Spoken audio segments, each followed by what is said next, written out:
Welcome to today's broadcast of IHSAA matchup between the Westfield Shamrocks and the Brownsburg Bulldogs on Hamilton County TV, presented by Logan Street Signs and Banners, celebrating their 25th year in the business. This weekend is the Atlanta New Earth Festival. It is held on the fourth weekend in September with over 600 vendors displaying fine art, crafts, antiques, food, and more. You can see why this charming small town draws crowds of more than 80,000 people. Remember to mark your calendars for this once-in-a-year event.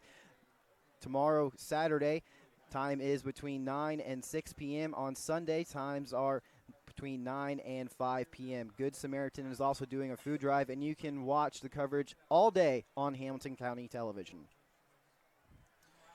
Hello, everybody. My name is Jack Russell with Hamilton County Television.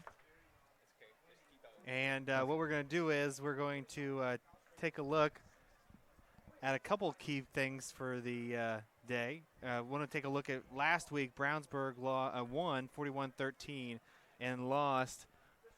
For Westfield, they lost 13-0. Yes, they did indeed, Jack. And before we get into the game, we're going to real quick catch a video of the Atlanta New Earth Festival.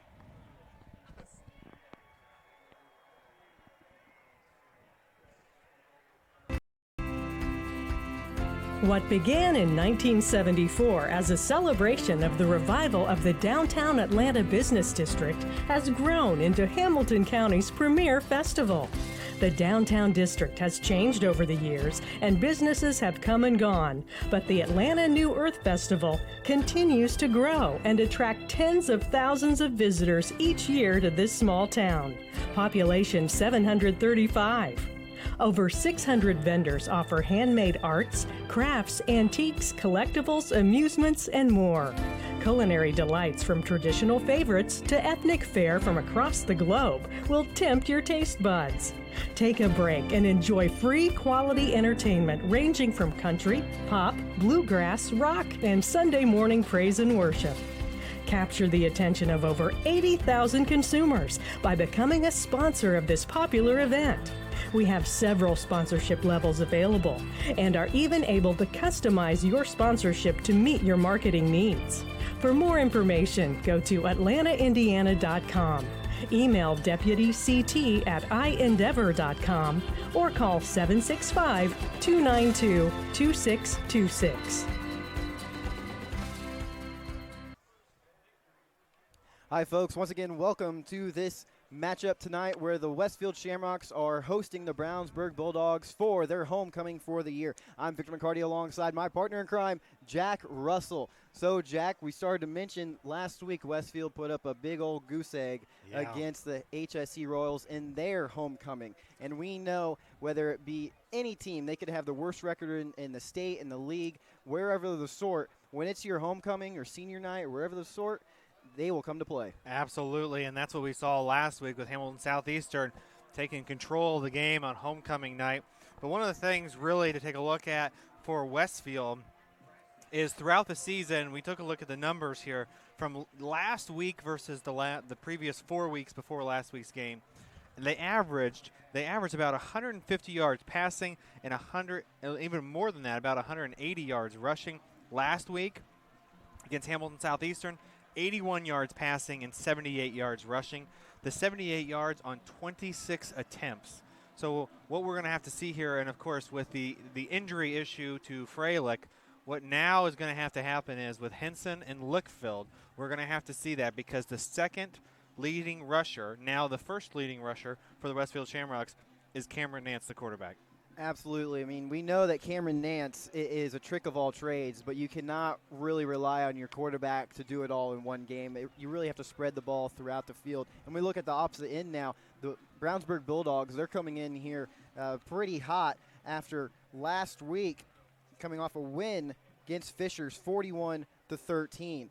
And they've also been doing pretty well this season. Bloomington South a win, Lawrence North they lost, but Franklin Community they won 59-0. So this is a very tough team coming in here. And speaking of spreading the ball, they know how to do just that. Their quarterback, number 14, Strakis, he has 788 yards passing on the year. And then to boot, he has 118 yards on the ground. So when he needs to run it, he can. Absolutely. And he also, we talk about dual threats. We talked about it last week and even the week before. Marcus, number 20, the running back, 522 yards rushing. And again, they have the junior, one of the key players to watch as well as the junior, number 17, Kurtz, for Brownsburg as well. So something that I'm interested in seeing. And again, the averages for Brownsburg, 159 yards receiving and 252 yards rushing. I'm going to try a new segment now, Jack, that I like to call Victor's 3 Keys to Victory. Mm-hmm.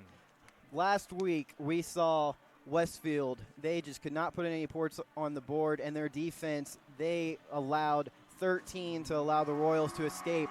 One of the keys to victory for the Westfield Shamrocks is that they cannot have any mental mistakes, because that is the sole reason why the Royals were allowed to get into scoring position. And we saw that when the Shamrocks were back here at home a few weeks ago against Noblesville. It was mistake after mental mistake after mistake, and that is one thing that they have to prevent.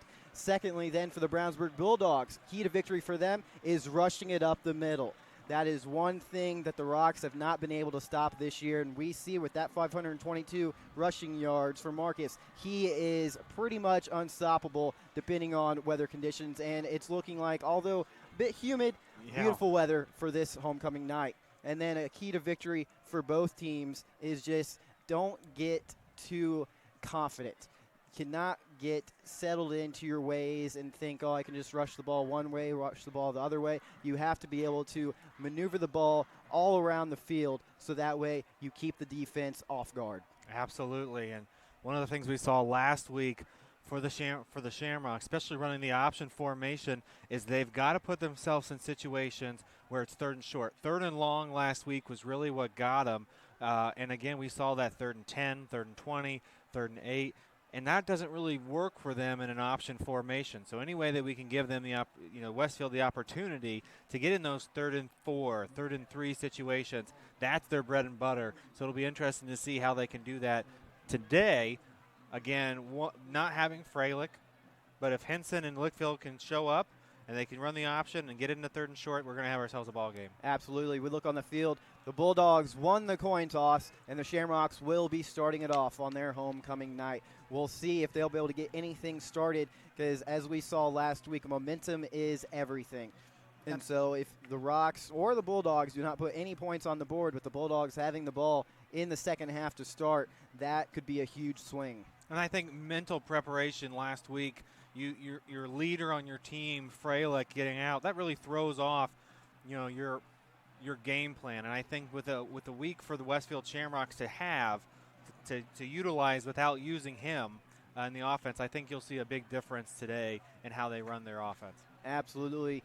One of the age-old sayings is expect the unexpected. Amen. And that was something that was definitely not expected last week. Well, as they're getting ready to kick off, a couple games that are going on tonight. Hamilton Southeastern at Zionsville, Avon at Fishers, Brownsburg at Westfield, obviously with us being here. And one of the other games we have going on is Noblesville at Hamilton Heights. So we'll keep you updated on those scores and other scores around the state. And as they get ready to kick off as well, I want to go through here. In the Hoosier Crossroads Conference, Avon is first, then Fishers, then Westfield, Zionsville, Brownsburg, Hamilton Southeastern, and then Noblesville. That's number 35, Steinman, with the kick for the Bulldogs. And it'll be a touchback. The Rocks will start on their own 20. So let's see what Cameron Nance and the Westfield offense can do. I don't know about you, Jack, but I really expect the Rocks to come out guns blazing right away and just try to get that momentum onto their side. Absolutely, and I think, like you had addressed in the keys to victory, you're excited. It's homecoming. Mental errors can really dictate how this game goes. So this first drive is very important for the Shamrocks. Absolutely. Nance will line up in shotgun position. 2 on the left side, run up the middle, and that will be a gain of possibly 2 yards.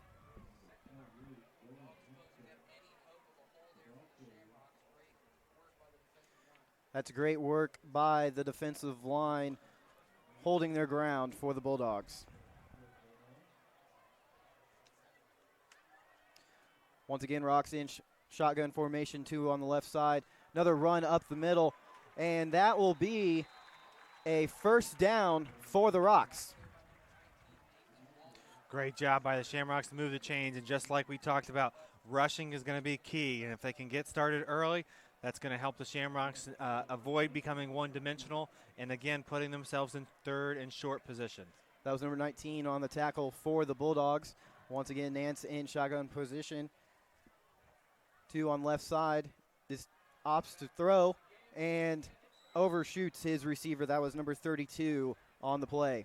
A little miscommunication there between the quarterback and Pettijohn. And that's going to bring up a 2nd and 10, ball on the 31-yard line. Are you surprised at all, Jack, with the choice for the Rocks to be their lead running back for the night in Henson? I think Henson was probably surprised that he's going to play as much as he did last week. But again, with that week of preparation, I bet you'll see him do a heck of a lot better this week. The junior once again lines up next to quarterback Nance, and he will take the handoff. He will get the sweep up the left side, and that will be a gain all the way out to the 48-yard line for the Rocks. He must have heard what we were talking about. I think he's starting to get the wind under his feet now. Rocks in hurry-up formation, and once again, that'll be a run play and possibly a 1-yard loss by the Rocks. And it looks like that was probably the same play. Well, fool me once, shame on me. Fool me twice. Yeah, absolutely. Bulldogs, they're coming out strong with their defense tonight. Looks like the Bulldogs continue to play man formation. We have 2 on the left side in shotgun formation. Another handoff by the Rocks, and Bulldogs will stop them in the backfield. Looks very similar to the last 2 plays they ran. First one gave him a gain of about 15, then the second 2 have given him a loss, so it's going to bring up one of those 3rd and long plays. Well, with that early miscommunication by Nance and his wide receiver, you might start to see the not so high of confidence level by Nance.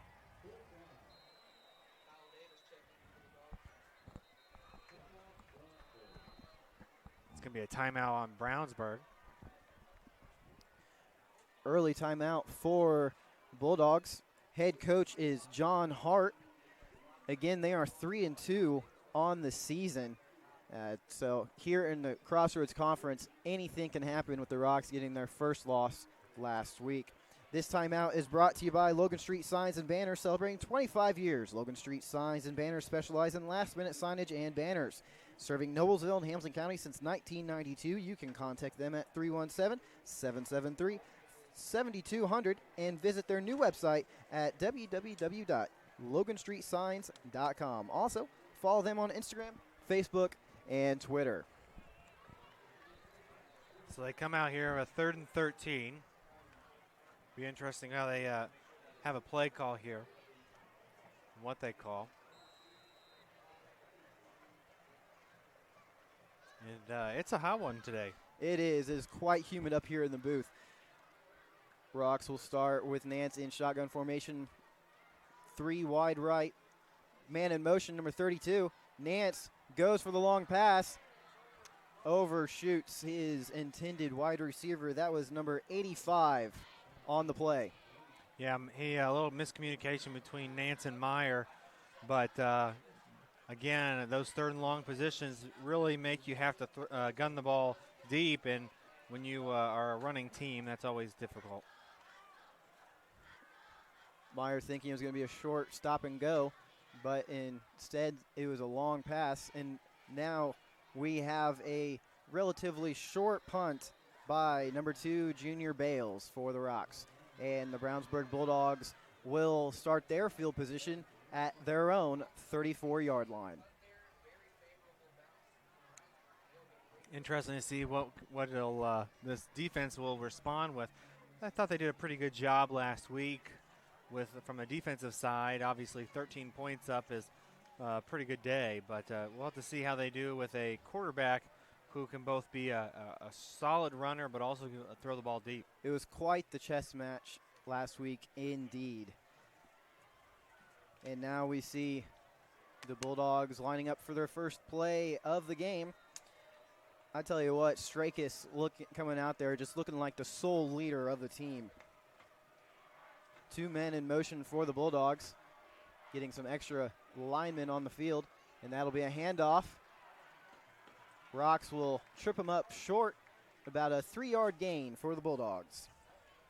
Great job by the Westfield Shamrocks. They're a much smaller defensive line compared to the offensive line in Brownsburg, but great speed off of the snap, and that only gives them a gain of a couple.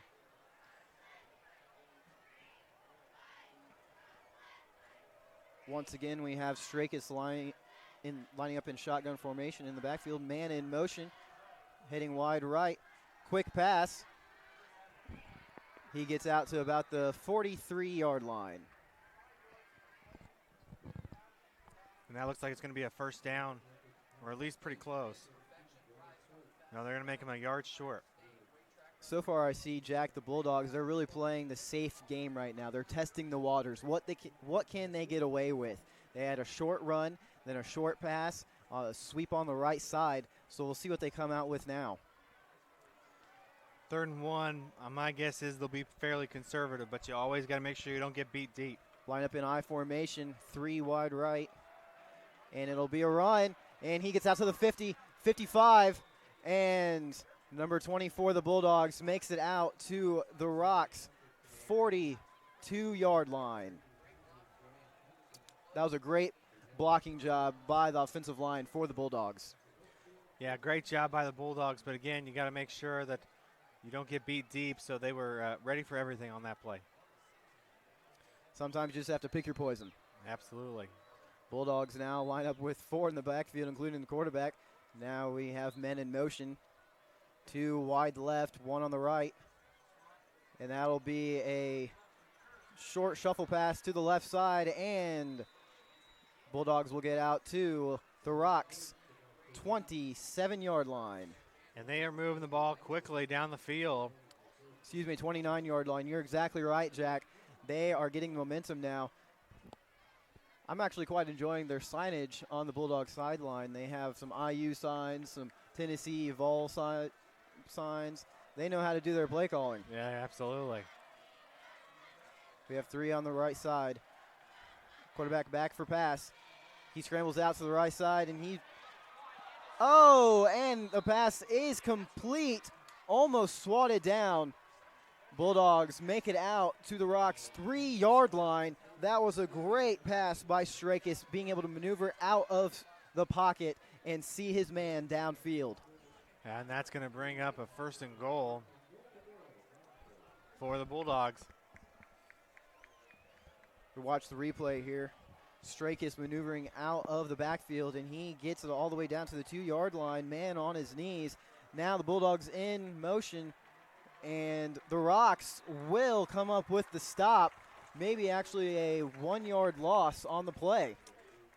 From an offensive side, that's always the hardest because you work so hard to get down the field, and all you got to get is 3 yards. But that being said, your play calling and the plays you can call become extremely limited. Absolutely. You always have the intention to run the ball, but, do you take that risk to get that short throw or shuffle pass? Now, Strakis under center, man in motion, and Strakis will keep it himself, but the Rocks will make the stop, and that's another 1-yard loss for the Bulldogs. Well, great red zone defense so far by the Shamrocks, bringing up a 3rd and goal, ball on the 5-yard line. If the Rocks can come up with a stop here, Jack, then this will be a phenomenal momentum shift. So here we go, 3rd and goal. Strakis line up in the backfield. Number 20 next to his side. 1 man on the left, 2 on the right. Strakis will look for the pass. But watch the sideline. There is a flag. Could be a holding call here. They did not stop play, so that does not give an indication of holding. We'll see as the men in stripes conjugate. And it will indeed be a false start on the Bulldogs. That is a tough break for the Bulldogs. I mentioned it during the pregame, and I'll say it all night. The mental mistakes, they can stop you from 6 points on the board, just like it did. So it's 5. It looks like they'll push it back 5 yards. Gilbert makes his exchange of men on the line, and it looks like they might opt for the zone play. 3rd and 10. Bulldogs line up 4 wide. One man in motion. That's number 17. Strakis looks for the pass. Short screen pass to number 20. And the Bulldogs will not make it inside the touchdown zone. I got a feeling that they are going to they might bring out the field goal unit, but I got a feeling they might go for it here.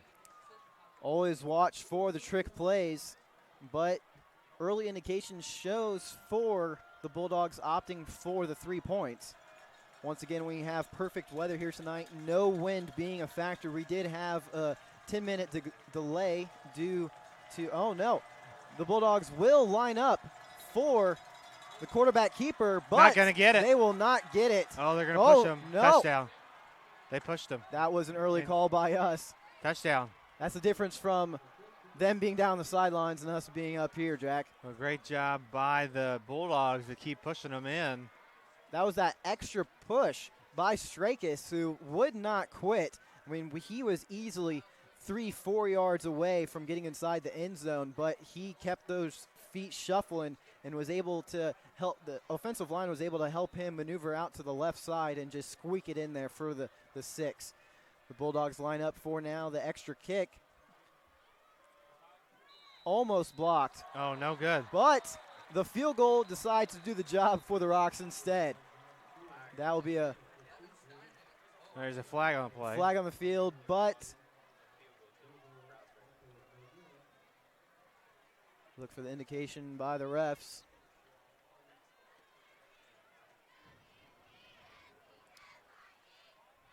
False start. False start for the Bulldogs, so they will try again. Well, what a lucky break for them.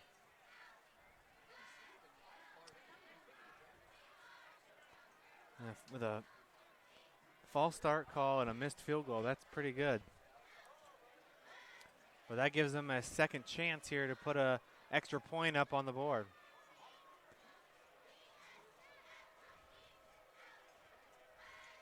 Kicker for the Bulldogs getting a second shot now. That is number 35, Steinman, the senior for the squad.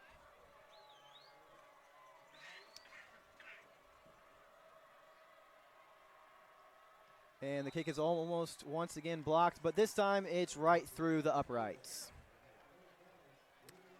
This exchange of play is brought to you by Noblesville Trophies. Noblesville Trophies offers a large range of products, including sports trophies, corporate awards, and in-house embroidery.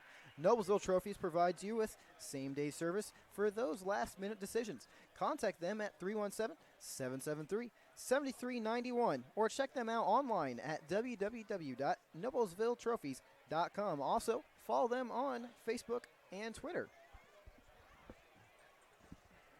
Well, good job by the Brownsburg Bulldogs marching down the field, putting 7 points on the board. Now comes back out the Westfield offense. See what they can do here the second go-round. We have 6:25 left to play in the first quarter.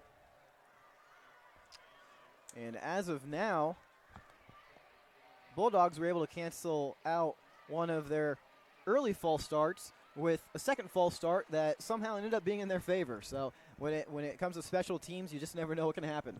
Absolutely.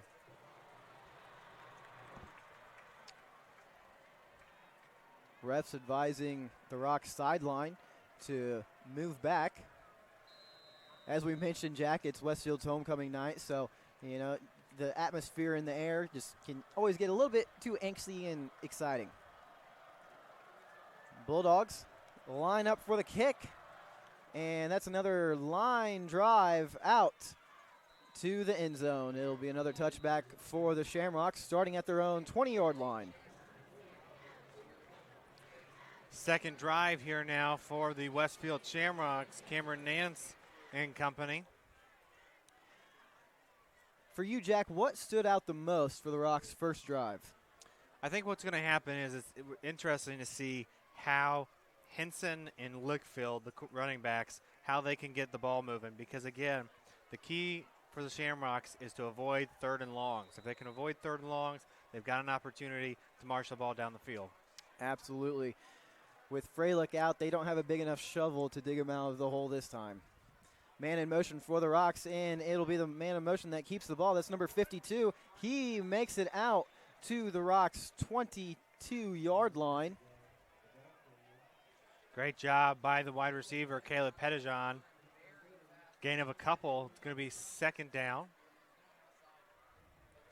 This looks like about 2nd and 7. Nance once again lining up in shotgun formation, having Henson to his left, 3 wide right. One man in motion now. Once again, no, this time it'll be Nance with the quarterback keeper, and he only gets about 1 yard on the gain. And that's going to bring up a 3rd and about 6. So, again, an opportunity still not short, but not also a 3rd and 10 or a 3rd and 15. So, gives them still an opportunity to open up the playbook. We'll see Henson now come out of the game. Look now for the Rocks, possibly opting for the passing situation. And we will indeed see that with Nance lone in the backfield. 3 wide right, 1 on the left. Nance looking to his left, and he gets his man. A wobbling pass, but able to be pulled in by number 40 for the Shamrocks, moving the chains. That's what you want. You want to have when you have some injuries. You want someone like Caldwell. Looks like Caldwell, the junior, bringing up the opportunity there from Cameron Nance. So always good when you got some injuries and some issues on the offensive side to add some new names and see some life get into this. Wheeler coming out of the game, number 22 back in, 3 wide right, number 22 man in motion, and he will keep the ball. He will power his way through out to the 50-yard line. Now dead middle of the field. Ball could go either which way now. I was going to mention, Jack, Coach Gilbert opting for the conservative play calling, but now he seems to be taking the gloves off and letting his quarterback maneuver the ball. Yeah, and great job by Kobe Hauser. Really stepped up for the Westfield Shamrocks, both on the defensive side and now offensive side of the ball. Nance once again the lone man in the backfield. 1 left, another man in motion. That's again number 22. This time Nance will be the quarterback keeper, but he had no men open down the field, which is why he opted to run. He will get no gain on the play, maybe a loss of a few inches. And again, though, the opportunity is there. 3rd and short, 3rd and 2, ball on the 50-yard line. Henson will come back in for the Rocks, number 85 coming out.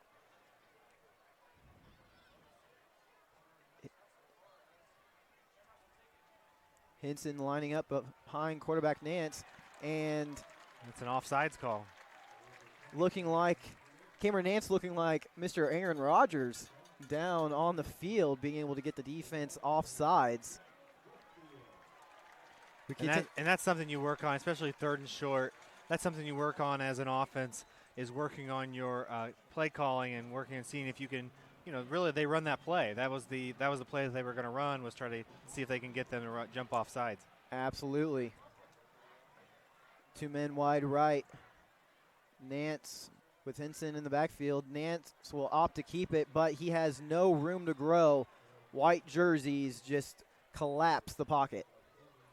And that's going to bring up a 2nd and 15. So interesting to see what kind of play call they have here on 2nd down. Well, we see numbers 85 and 88 coming in for the Rocks. And we'll have number 32 lining up on the left side, 3 wide right. And Henson will line up next to his quarterback. Look like the Bulldogs playing man formation, but quarterback keeper has once again no room to go. And here comes that 3rd and long we talked about. It's going to be another loss of 2, so 3rd and 17.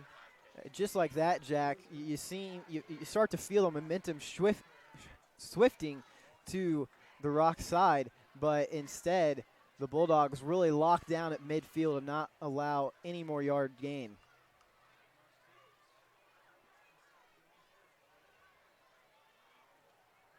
Nance back for the pass. He eyes his man. That's number 88. And the men in stripes will throw their yellow flag for the pass interference on the Bulldogs. That is a huge break for Westfield.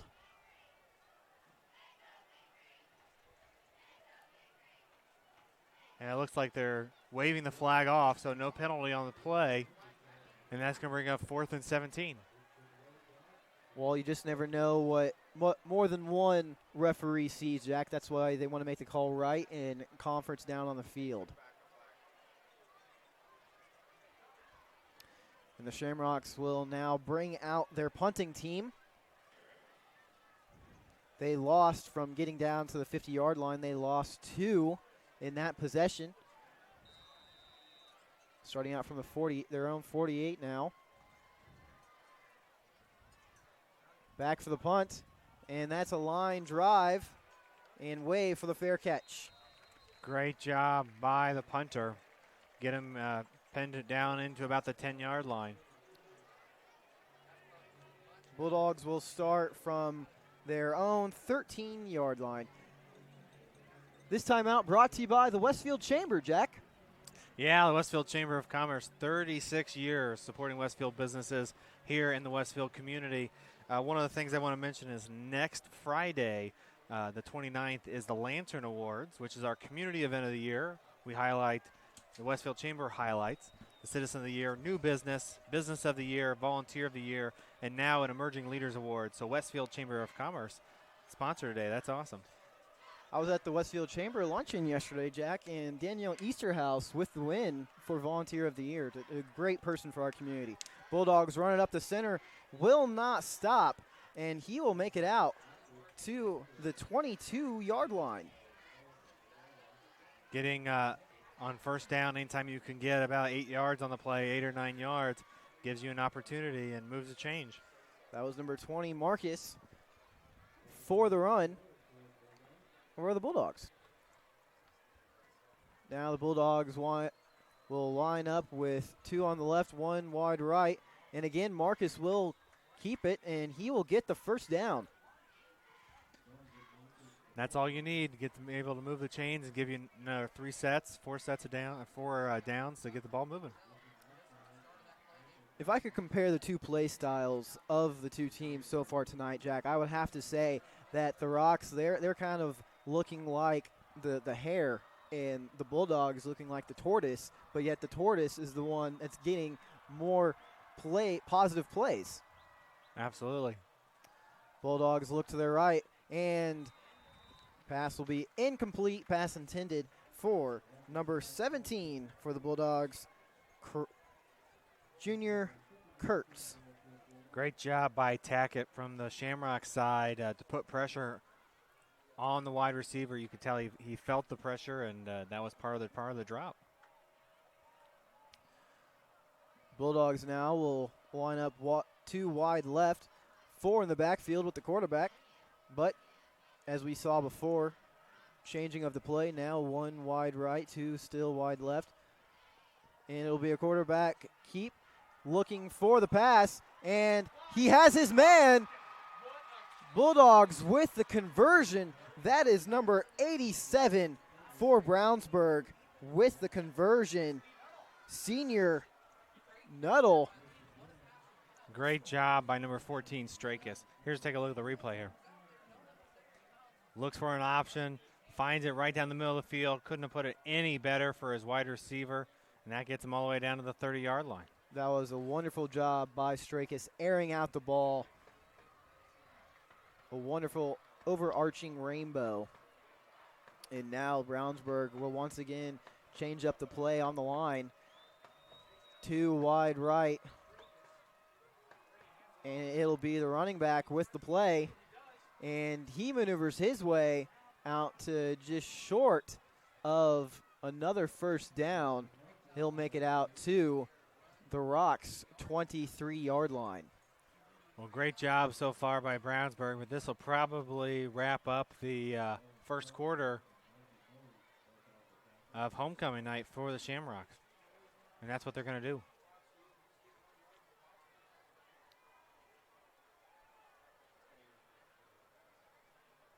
So again, that'll put them on 2nd and 4, ball on the 23-yard line heading into the second quarter. That's the end of the first quarter. 7 in favor of Brownsburg, Westfield 0. This changing of the field brought to you by Bill Clifford for Sheriff. Bill Clifford is currently a sergeant with the Hamilton County Sheriff's Office and has committed his life to serving the community with integrity.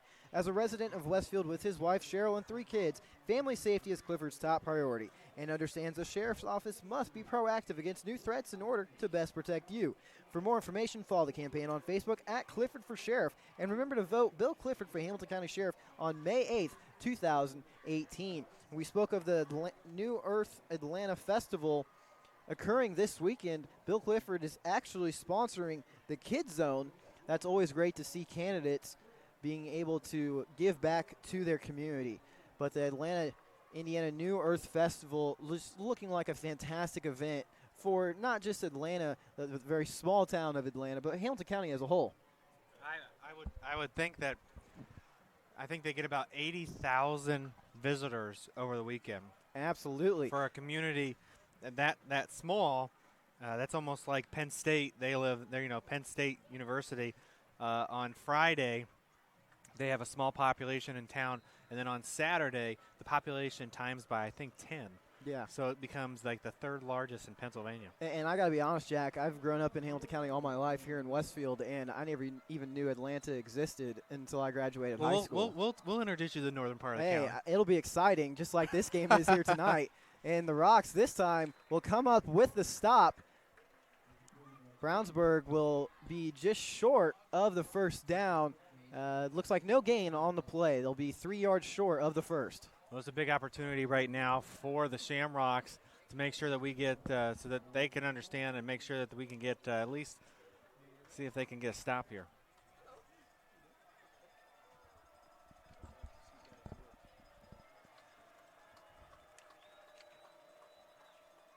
Brownsburg in shotgun formation, and once again handing it off to number 20, and he will make it far past the first down marker, making it out to the 9-yard line for Westfield.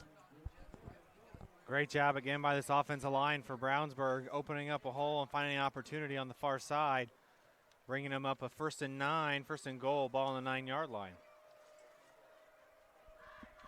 I'm really starting to get the feel, Jack, that Brownsburg, they can really get away with whatever they want right now as they opt to once again run the ball.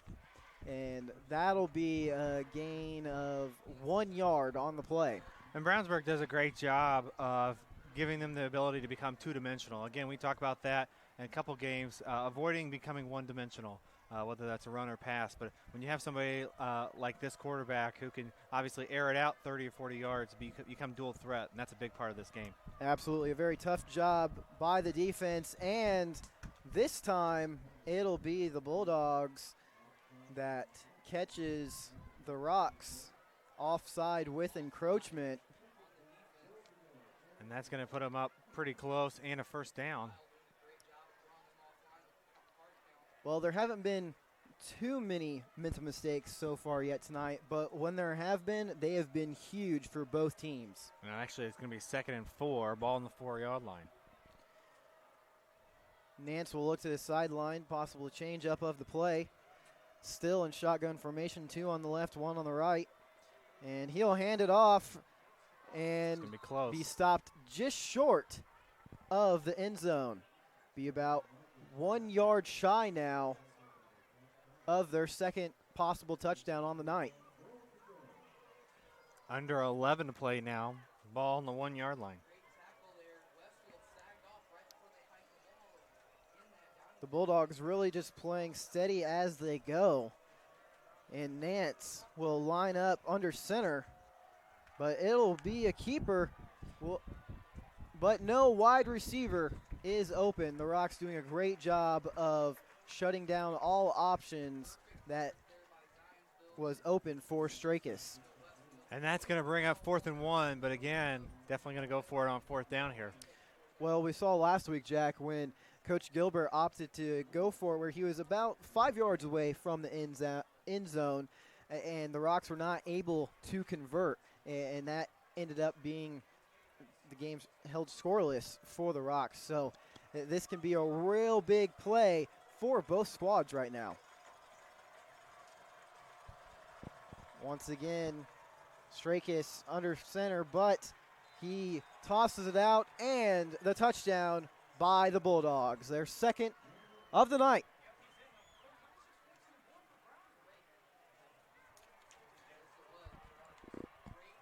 And for the Shamrocks, this next offensive possession is going to be an important part of how they get things done here.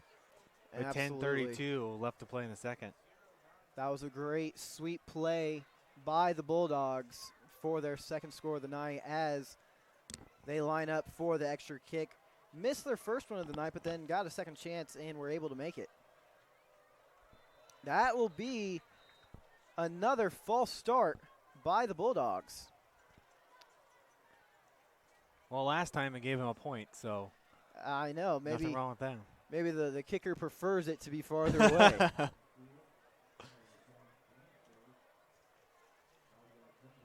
So there they go out to attempt the extra point. Steinman once again lining up for the extra point.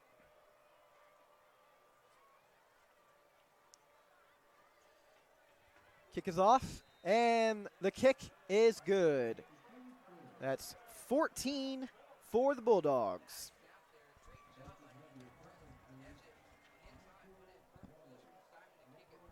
This timeout brought to you by Community Health Network. Community Health is Central Indiana's leader in providing health care services where and when patients need them. With any questions, you can contact Community Health at 317-355-7775 or check out their website at www.ecommunity.com. We have a few updates from around the county. Noblesville Millers leading the Heights Huskies 14-0. Avon and Fishers tied at 0. Hamilton Southeastern, Zionsville at scoreless as well. Ben Davis and Lawrence North, they are scoreless. And Sheridan over the Taylor Titans, 27-7. And then we have Carmel over North Central currently 3-0. A lot of great games happening around the county and Central Indiana. This is an important possession here for the Shamrocks. Got to make sure it's not been very difficult for the Brownsburg Bulldogs to march down the field and score. So you don't want to get down by 3 touchdowns here at homecoming. You have to come away with some points on the board for this possession as the Bulldogs kick it off. And this time it'll be just short of the end zone. And the Rocks will run it back. There it is. He gets his hole. He marches down the field to the 40, the 50, the Bulldogs 40-yard line. Wonderful return by the Rocks, able to march it down the field. I think he heard you, Jack. Yeah, number 32, Caleb Pettijohn. Great job by him, and let's see what the offense can do here. Pettijohn juking left, moving the ball to his left arm. Smart move by Pettijohn, and he able to get out at that 40-yard line where the ball sits.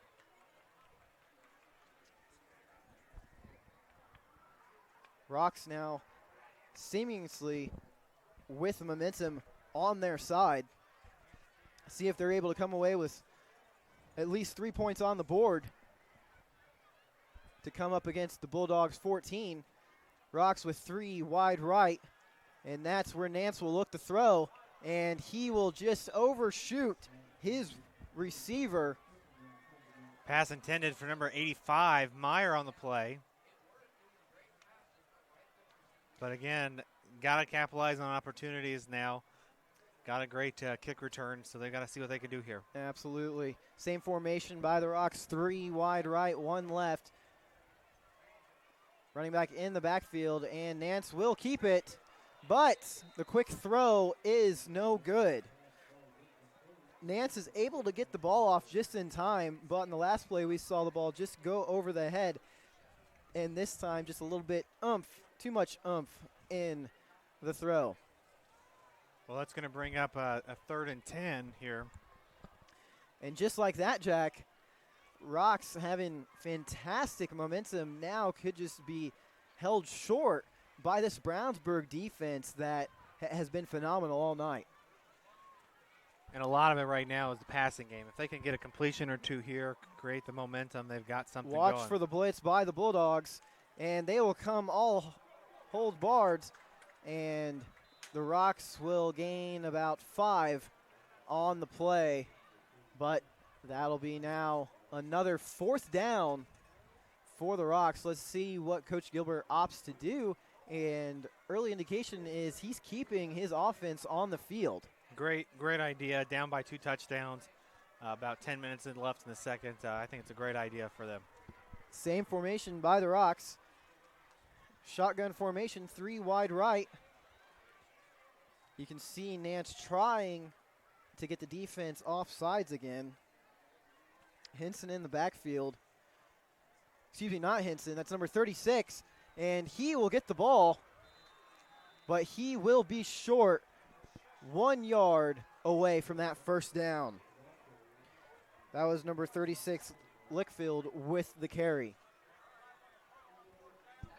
So back out come the Brownsburg Bulldogs. You see Lickfield talking with Coach Gilbert. Coach Gilbert encouraging him to, next time he gets the ball, just punch it in there and try to get a great sprinter start off into that defense. Bulldogs now back on the offensive side of the ball. Shotgun formation, 3 on the right. And quarterback will keep aim for the pass. And, oh, that is almost a completion, but number 27 for the Rocks able to break up the pass. Great job, but again, great pass. Just missed opportunity there for the Bulldogs. That was Tackett, senior, for the Rocks. Really, it will be the defense for Westfield that needs to step it up tonight in order to hold off these pounding Bulldogs. And it'll be a quarterback keeper, a fake pass on the left side, and he will get quite the gain out to the Westfield 46-yard line. Great job by the Bulldogs quarterback keeper. That'll move the chains.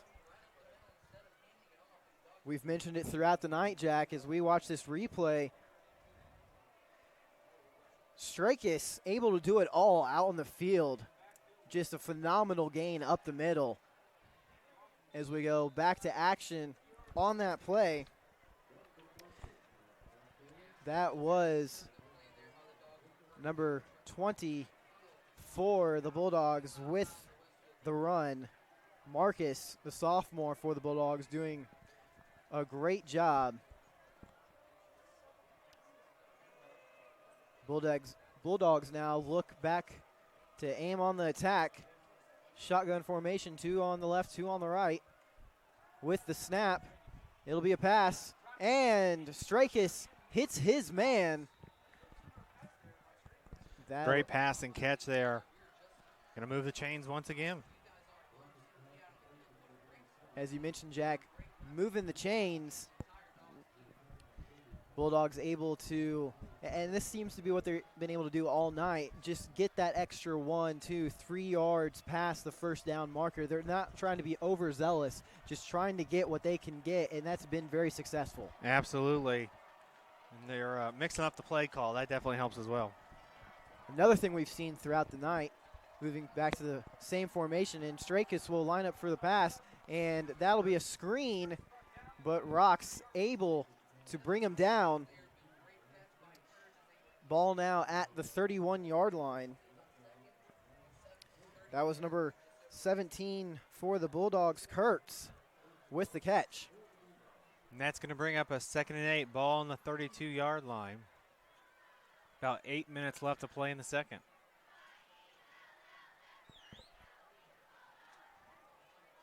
We hear the cheerleaders here on homecoming night try to pump up their squad. Bulldogs once again in shotgun, and that'll be again number 17 with the first down. Kurtz able to just continuously move the ball for the Bulldogs. Yeah, another first down for the Bulldogs as they head closer and closer to the end zone once again, with about 7:35 left to play in the second.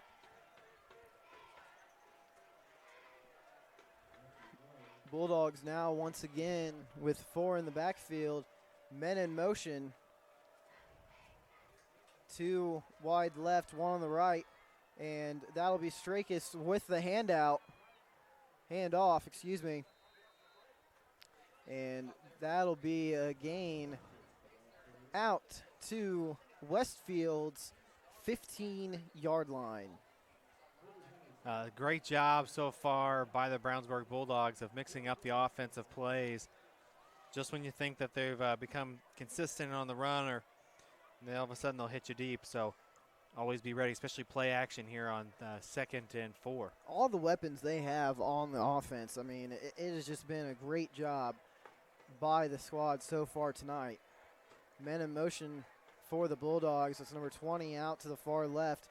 And Strakis will hand it off once again. And the Bulldogs will march it in to get their 3rd touchdown on the night. That was the handoff to traditional wide receiver Kurtz on the play.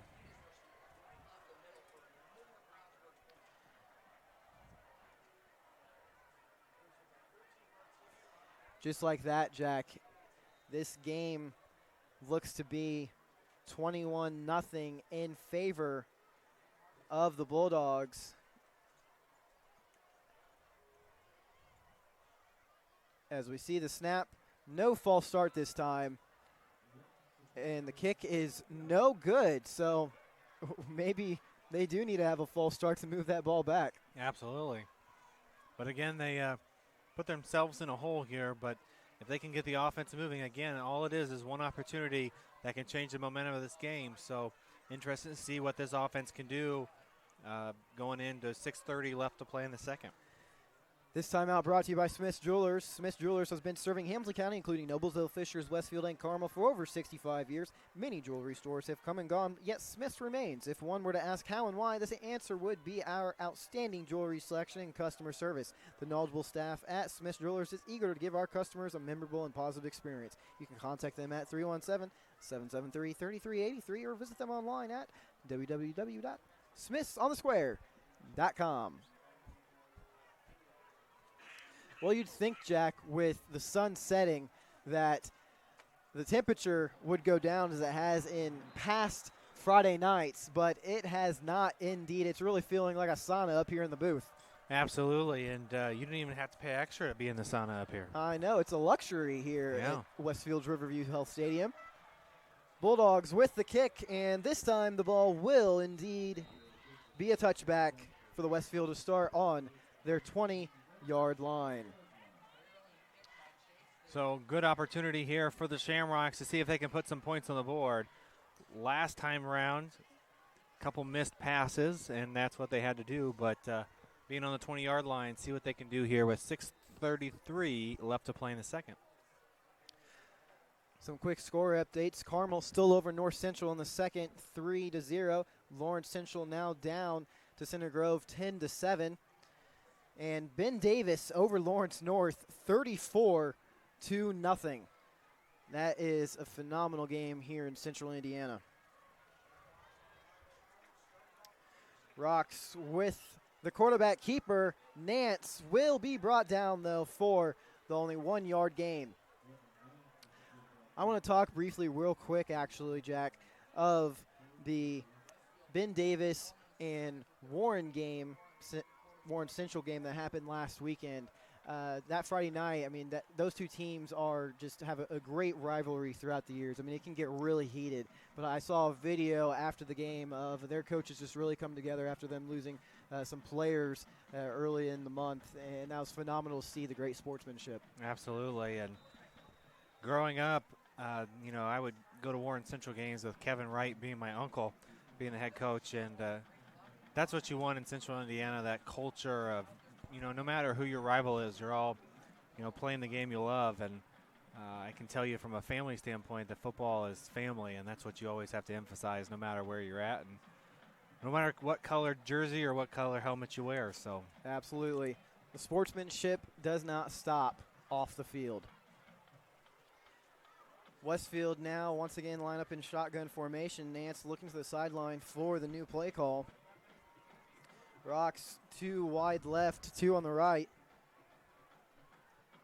This time Nance will look for the pass. There and it is. He will get the short pass out to number 28, and he will make it down for the first down for the Shamrocks. Great play call by the Westfield sideline. Great job. Completion between Henson and Nance, bringing up the first down, and now we start to see the ball moving here.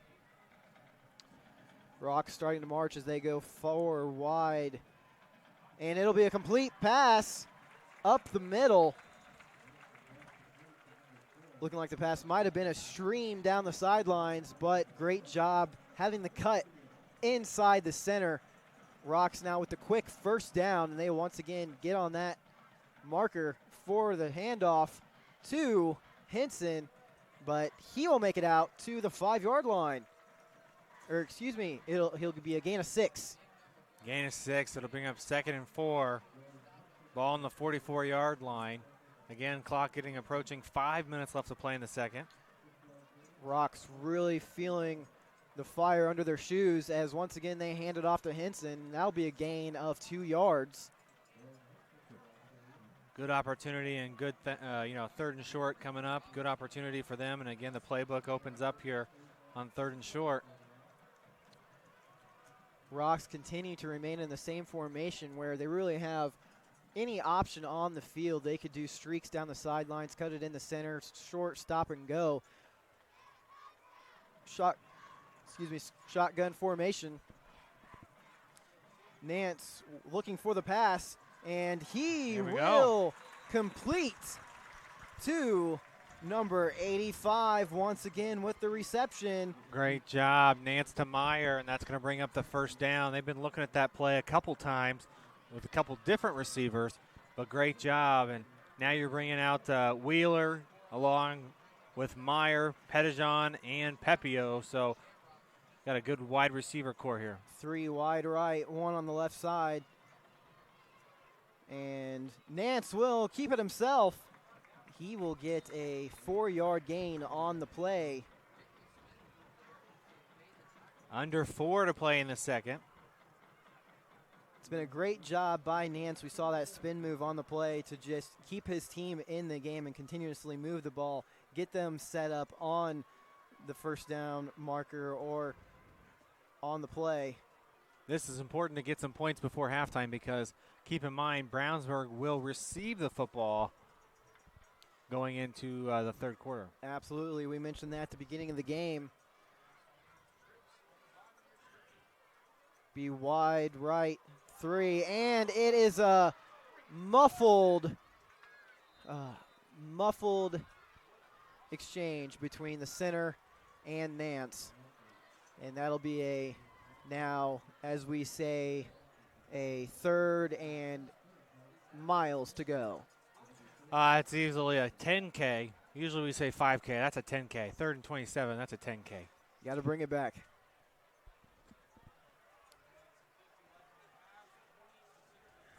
Rocks surely looking for the pass now as they have 3 wide right. It'll be a short pass out to number 28, and he will be stopped for only a 2-yard gain on the play.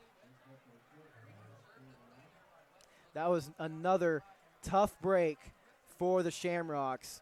We had mentioned mental mistakes, and whether you include having the exchange between the center and the quarterback, a mental or physical, whatever type of exchange you want to be, it's still a very costly mistake.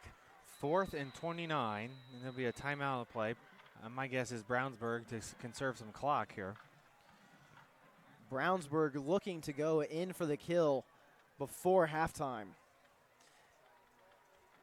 This timeout brought to you by Indiana Restoration and Cleaning Services. No job is too small or too big for Indiana Restoration Services.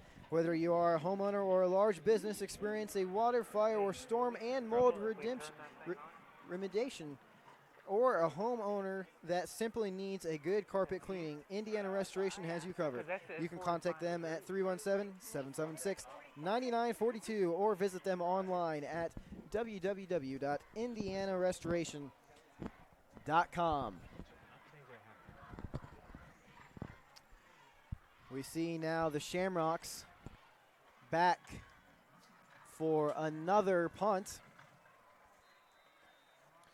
See where the ball lands for number 2 kicker Bales. And this will be a high kick. Fair catch called. And the Bulldogs will start from their 18-yard line. So here comes back out the Brownsburg Bulldogs to run their 2-minute offense. One of the things for the Shamrocks to make sure or prevent is don't get beat deep. With a quarterback like this has the ability to throw 30 or 40 yards. Want to make sure that you keep the wide receiver in front of you as they march down the field and run this 2-minute offense. And the thing is, Jack, is that Brownsburg, they really have nothing to lose right now. They could go for the Hail Mary if they wanted to, and still they'd be totally content with where they are. Strakus will look for the pass, and then he will out to number 2, and that will be another first down for the Bulldogs. Do have a flag on the play. Looks like it could be a holding. It's like a holding call.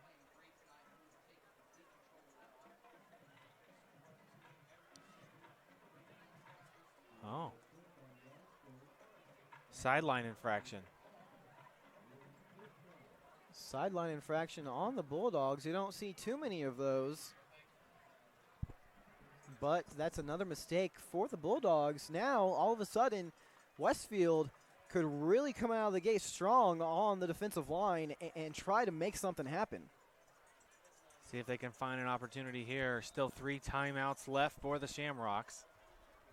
Strakus once again under shotgun formation, and he will hand it off, but only a gain of possibly 1 yard on the play. We are now under 2 minutes here at Riverview Health Stadium. And Coach Gilbert will take his timeout of the half.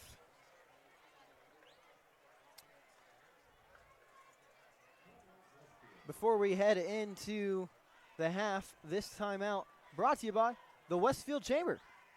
Westfield Chamber of Commerce, serving the Westfield community 36 years. Doing a lot of great things, but a reminder, the Lantern Awards, our community event of the year for the Westfield Chamber, is going to be next Friday at the Palomino Ballroom. You can purchase tickets online at lantern-awards.org. Some quick score updates as the teams break from the timeout. The Millers over the Huskies right now, 21-0. That's a great job by the Miller squad. Avon over Fishers, 15-7. Still scoreless for Southeastern and the Eagles. Center Grove over Lawrence Central, 10-7. And Ben Davis still up over Lawrence North, 34-0. Bulldogs now shotgun formation, 2 on the right, 2 on the left. Strakus looks for the pass, and he will get his man, but get just past the original line of scrimmage, still short of the first down. And that's another timeout by Coach Gilbert. Gilbert wanting the clock to be on his side, and hopefully his defense can make a stand We mentioned it time and time again. Hopefully the Rocks will be able to get some points on the board, because just walking into the locker room with something can be everything for a young squad, especially with one of their leaders out for the season. Yeah, absolutely, and it'll be interesting here. If they can get a stop here, that'll give them another timeout and another opportunity at least to see if they can get close to possibly get a field goal. They've got a great opportunity with a kicker like Bales. I mean, about 2 years ago, he kicked a 54-yard field goal. So as a freshman, I believe. So he's done a great job, and you get him in field goal range, at least see if we can get some points on the board. Westfield has a long history of great kickers. You know, we import them from the soccer side of things, whether it be from high school, college, pro. If you can get those soccer players, that can be a tremendous advantage for any squad. Brownsburg in shotgun formation, trying to get the Rocks off sides. Brownsburg with 2 on the left, 1 on the right. And it'll be a quarterback keeper by Strakis, and he will hit the hole up the center, get just past the 50-yard marker. A tremendous gain by Strakis once again. And the clock does stop, so they'll do a no-huddle offense here, getting on the Shamrock side of the ball.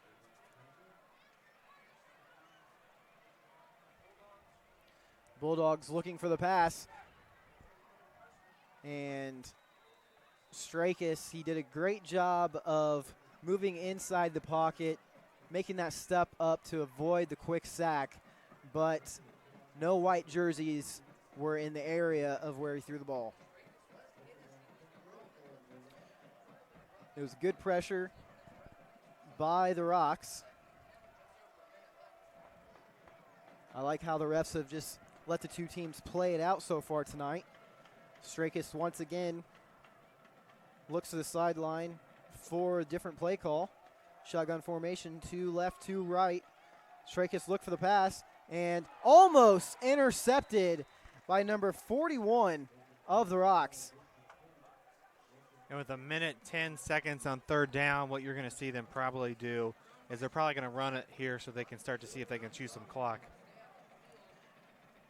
Well, with that near pick, I would not blame the Bulldogs to play a little bit more conservatively, so that way they keep the Rocks with no points on the board. Another change of the play, man in motion for the Bulldogs.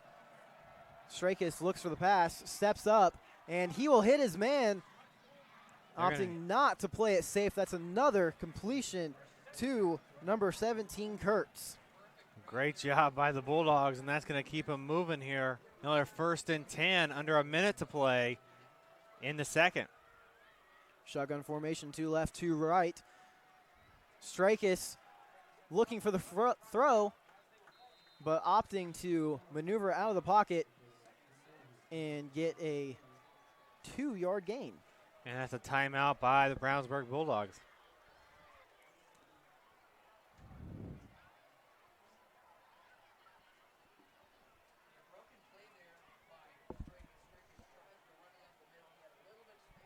Quick score update. Sheridan Blackhawks still over the Taylor Titans, 41-7. They're in the second quarter. And Carmel still over the Panthers, North Central Panthers, 3-0. I will have you keep in mind, folks, that these scores are not official. They are all tentative, but we will try to keep you updated throughout the night for action throughout Central Indiana. And another great game going on is Bishop Chiptard Trojans over Guerin Catholic Golden Eagles. Golden Eagles are undefeated right now on the season, but they are down 28-0. Yeah, great night for football. A little warm up here, but you know, North Central, that's a heck of a job by them to be competitive right now with Carmel. And North Central, since the time I was in high school, they've really turned it around. Absolutely. Looks like a false start. Play will be whistled dead.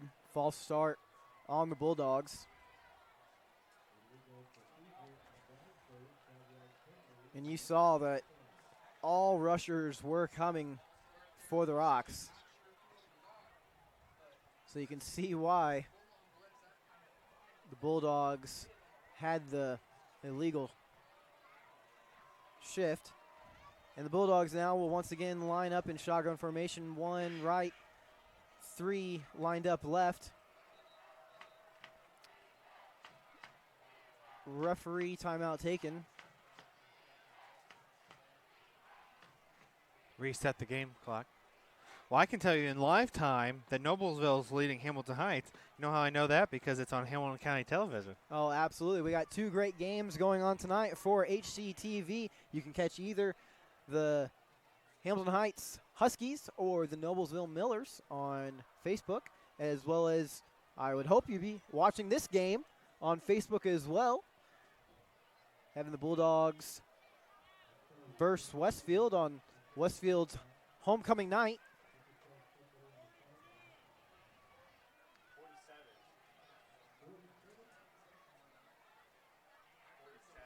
Having a quick adjustment of the game clock. Adding up to 47 seconds now.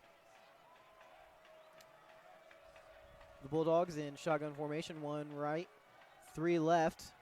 Strike is for the pass, and he will get his man just short of the first down marker.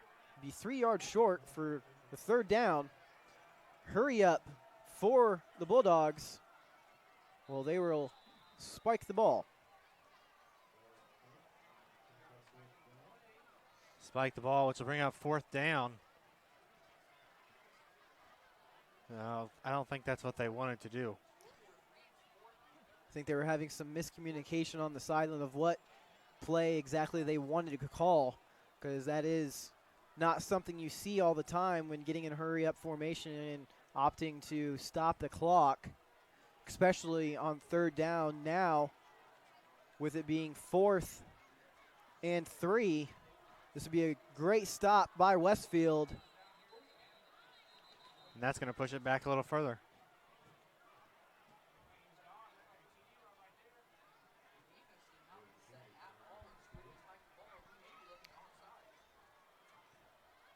Oh, wow. Another mental mistake by the defense will move the chains. And just like that, Bulldogs really didn't even have to stop the clock, with now 29 seconds remaining. With 29 seconds, if they can get a little closer, that does put them in some field goal range. Line up in shotgun formation. 1 lined up to the left, 3 wide right. They'll go to the man to the left, and they will hit him. That is number 87 for the Bulldogs. Nuttall. And as we mentioned, Jack, the Bulldogs have been able to move the ball all over the field tonight.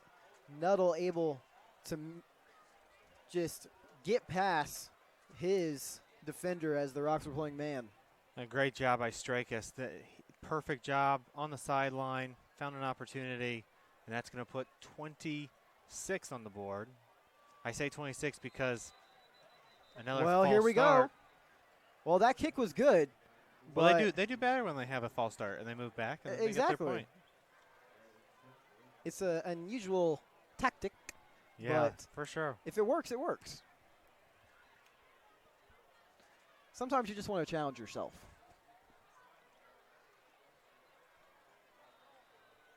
So here comes the extra point.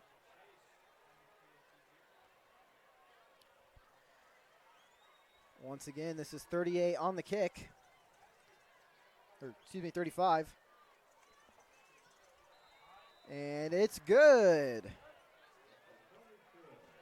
And just like that, 24.5 seconds left to play.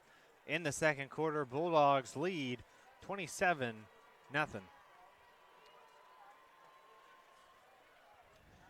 If I was the Bulldogs, I would really opt for the squib kick to prevent a long return. We saw that last time, Jack, of how the Rocks were able to march it back out to just past the 50-yard line. That is not something that the Bulldogs want right now. They want to go into the locker room, keeping the goose egg on the board for Westfield.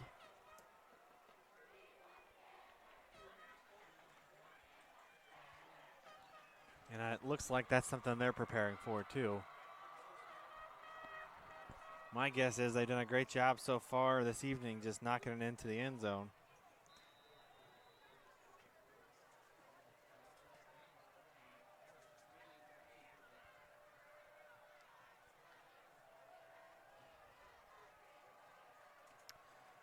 Bulldogs will opt for the long kick just short of the end zone.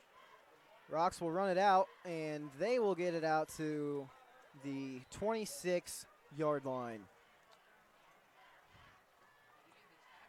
Be interesting to see what they do here with 19.5 seconds left. Well, just like I mentioned for the Bulldogs, Westfield really having nothing to lose at this point. I would not be surprised if they opt. Yeah, they're going to kneel it. Yep. They will indeed.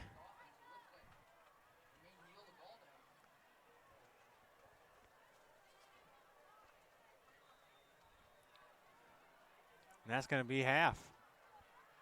Rocks wanting to go into the locker room with their heads held high, reevaluate things during the half, as we will see the festivities commence for Westfield's homecoming. Brownsburg Bulldogs lead the Shamrocks 27-0.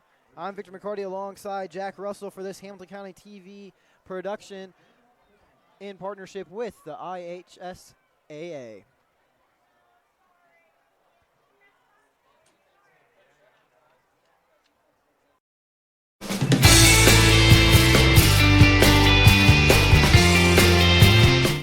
The IHSAA, in partnership with Blue Frame Technology, is pleased to announce that you can now watch your favorite IHSAA sports on the all-new IHSAA TV Apple TV app. Watch live or search through thousands of archived broadcasts. Have an older Apple TV? You can still watch on your TV by going to AirPlay on your iOS device and choosing Apple TV. Download the new Apple TV app now in the Apple TV App Store. We all have our own story about community. I truly felt that each doctor, technician, and nurse had the same goal: provide exceptional care and make it simple. Because of my chronic illness, I have an entire team on my side. With Community's My Chart, I keep track of everything. When community says exceptional care, simply deliver it. Those aren't just 4 words at the end of a TV spot. It's for community patients at the end of a TV spot. Telling you to believe every word. You know, when Margaret and I decided to sell the old estate here, we had only one choice in signage: Logan Street Signs and Banners. Conveniently not located on Logan Street anymore, but rather located on 10th Street on the south side of Noblesville. Well, we sold the old beauty, and we were able to buy this wonderful estate. And we had so much money left over, I was able to buy this beautiful 1968 Eldorado Cadillac for Margaret. Only 472,000 miles. Margaret loves it because it's got those big seats and that heavy-duty suspension to support her svelte frame. Next time you're looking for signs or banners, call old Jim at Logan Street Signs and Banners, 773-7200. Conveniently not located on Logan Street anymore. Breast care navigation at Community is a lot like sailing. Navigators have to read the wind without seeing the wind. The breast care navigator will follow the patient and their family through the continuum of care. My nurse navigator was always there. Just to be an advocate for that patient. You need the biggest support system that you can, and to know that you have one other person there who can help you through it is definitely something that is amazing.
And we're back here on Hamilton County Television with the Westfield Shamrocks hosting the Brownsburg Bulldogs for their homecoming night, as we just saw the band perform for the upcoming festivities to crown the homecoming court.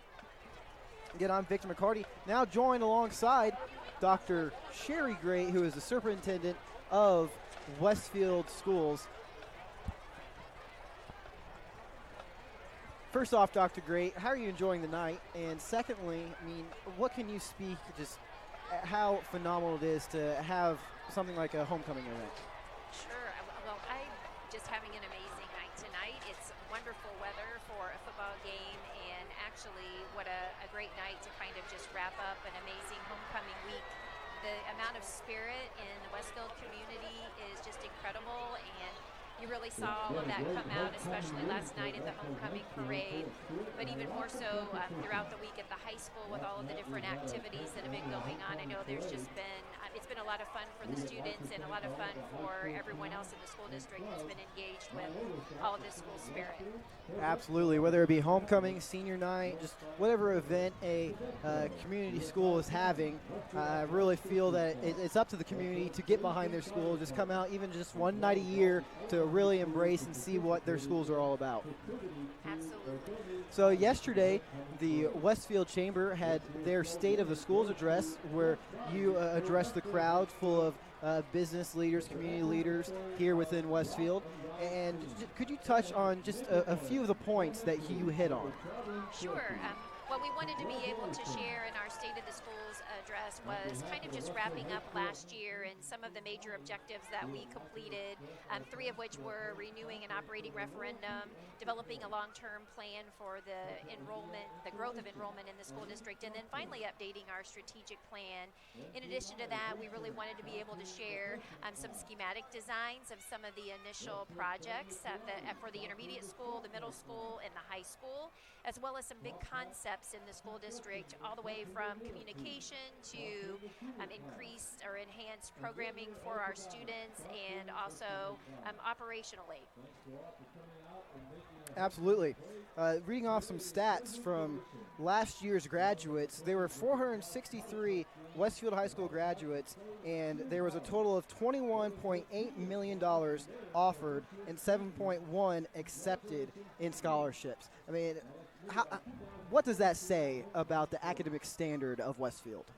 Oh, well, it absolutely says a lot about the opportunities that our students have at Westfield High School, whether that's for advanced placement courses or dual credit or vocational training, but just opportunities then to extend learning beyond the high school years through scholarship opportunities. So very blessed community, very blessed student population to be able to pursue post-secondary education with scholarships.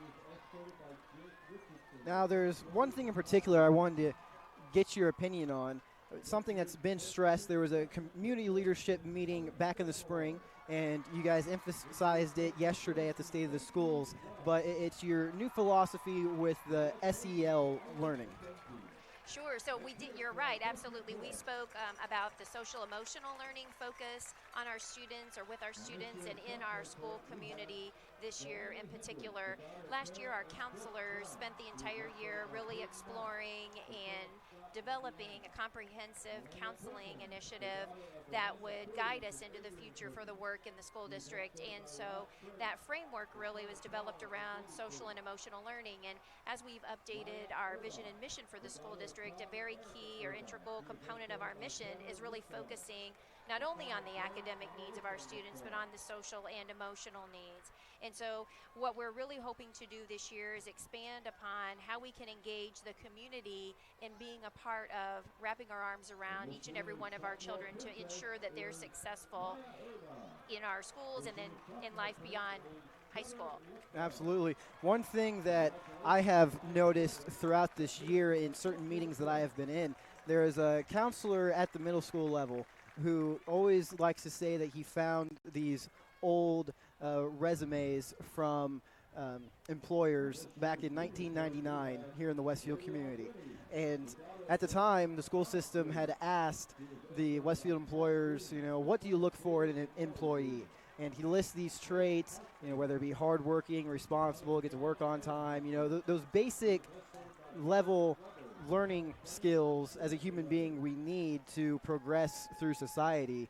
And for a school system to really just focus on those as well as the academics, because we see time and time again, the grades might change, but who you are as a person, whether it be 17 years down the road, it remains the same. Absolutely, absolutely. And I think I remember hearing a little bit about those letters as well, and that is so true. I mean, really trying to emphasize those soft skills with our students too, just, coming to school on time and how that translates into coming to work on time and perfect attendance, or as best of attendance as you could possibly have, and just being dependable and hardworking, and that not everything in life or in school comes easy, and so we really have to persevere and have that grit and determination to work through some of the tough times. Speaking of that transition from high school level to collegiate level, or whatever you end up doing after you graduate from high school, and by the way, the Westfield High School's graduation rate, I mean, it's one of the best in the state at 98%. Is that correct? Yes, that's correct. And Westfield was rated the #1 high school, well, not just high school, but school in Hamilton County this year. So that's a great privilege as well. Absolutely.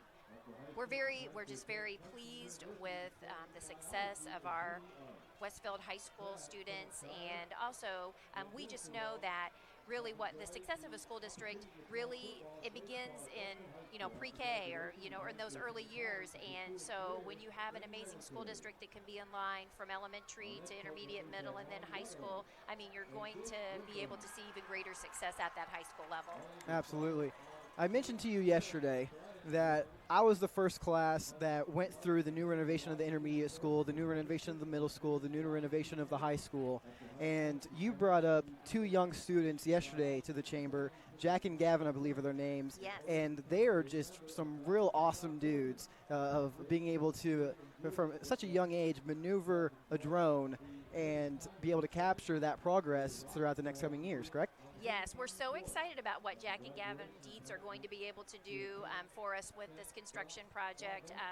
This past year, they were very involved with a project called Seeds of Change at the Westfield Intermediate School, and that was when we saw the capabilities of these 2 young men, and we invited them to join us in a project. And actually, it's going to be their project, but they've agreed to really kind of document the progress of the renovations and expansions at the intermediate, the middle, and the high school over the next few years. And then so they'll be able to produce still and videos and then photos along the way inside and outside of the buildings. And so we'll see some photo clips along the way, some short videos, and then at the very end of the project they'll have a culminating project of all of the renovations and expansions. And in this time of living in Westfield or going to the schools or just Westfield in general, it's really important to document all the change that is happening, because it seems like every year there's something new going on. We see the new Riverview Health Hospital going up just outside the stadium next to 31 here, and I mean,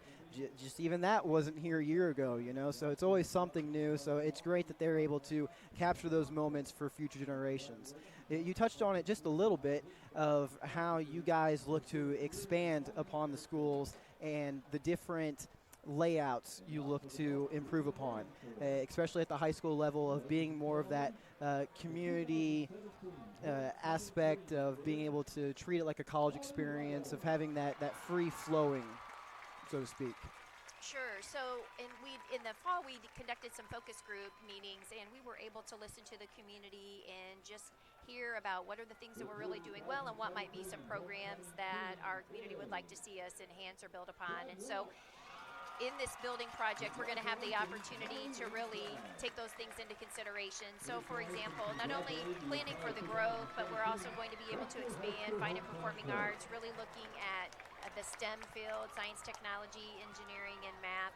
We're also really trying to look at opportunities that students might have for vocational programming, and that could even be a partnership with other high schools in Hamilton County. And then, as you mentioned, really just trying to look at the overall learning environment and really planning for what education might look like just 5 years, 10 years, 20 years down the road, and really trying to create those kind of learning environments that are going to prepare our students for life after high school. So really all the ducks are laying as they will in the perfect position of you guys being in the opportune moment to really make that transition as the times begin to change of how the different learning techniques or communication or anything of the sort, you guys are able to really adapt to that change. Absolutely. And at the high school, there's really been a great deal of focus on innovation. And in fact, just attended a maker's town hall last night in Westfield, and it was great to see different leaders from the community come together, as well as our innovation teacher from the Learning Center, Mr. Bruns, who was there, really kind of organized the evening. And then there was a panel of speakers who had various experiences with making in the Indianapolis and surrounding area, and it was just awesome to really think about how our students can really use creativity in their learning and just other experiences. So it'll be interesting to see what happens in that arena in the future for Westfield. Absolutely. You mentioned the cooperation that you will have with schools within the area. I myself, I can speak upon that cooperation because I attended J. Everett Light down by North Central, and that's how I got my broadcasting career start.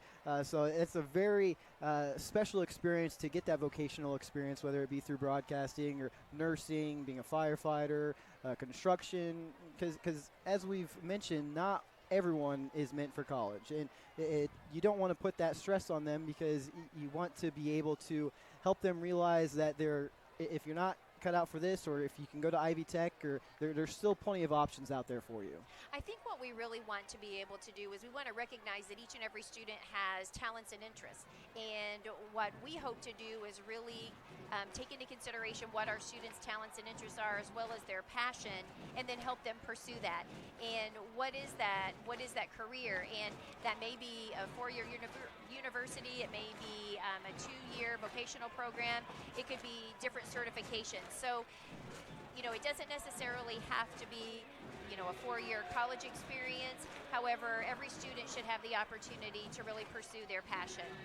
Absolutely. Everyone should have the same opportunities. Well, for everyone here at Hamilton County Television, I really do appreciate you joining us here tonight, Dr. Great, Superintendent of Westfield Schools. Is there any final words you would like to leave the audience?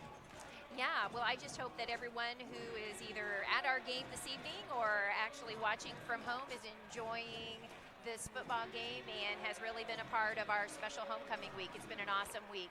Absolutely. Well, thank you again, Dr. Great, for joining us. We'll be right back here on Hamilton County Television.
Oops. Yeah, cool. Yeah, that's fine.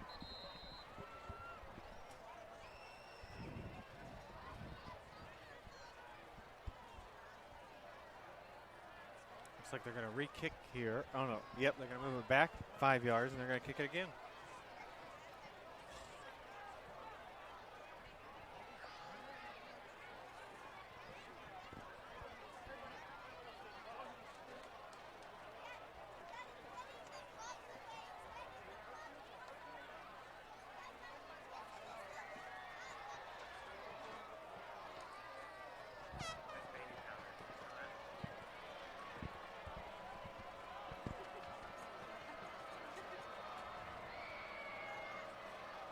And here come the Shamrocks to kick it off again.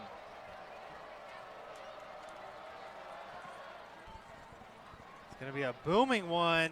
Stays inbounds, and it's going to be a touchback. And here comes the Brownsburg Bulldogs offense. As we get back into action here, Jack, we have some halftime stats for you. For the Brownsburg Bulldogs as they take first possession of this second half. It was all Bulldogs. Strakis had 166 yards passing in the first, as opposed to Cameron Nance for Westfield only having 38. So a huge two tails of the tape tonight for these squads. So out come the Brownsburg Bulldogs. They'll start at the 20-yard line.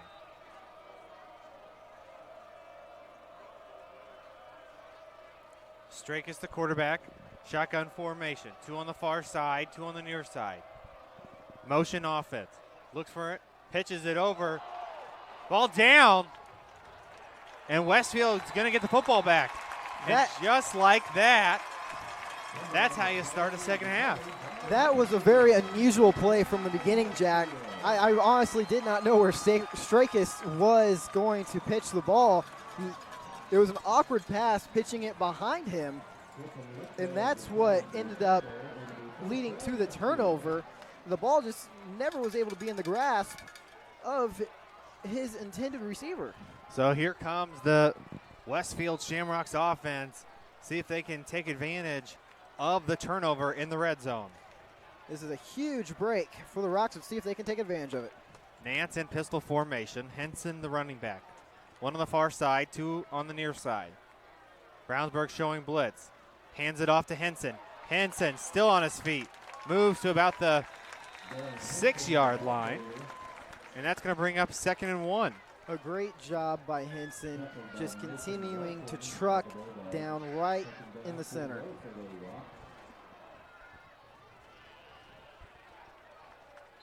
No gain on that play, and that's going to bring up 3rd and 1.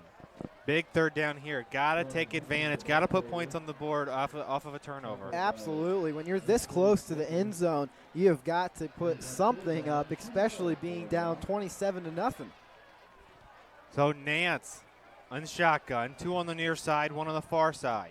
Henson the running back.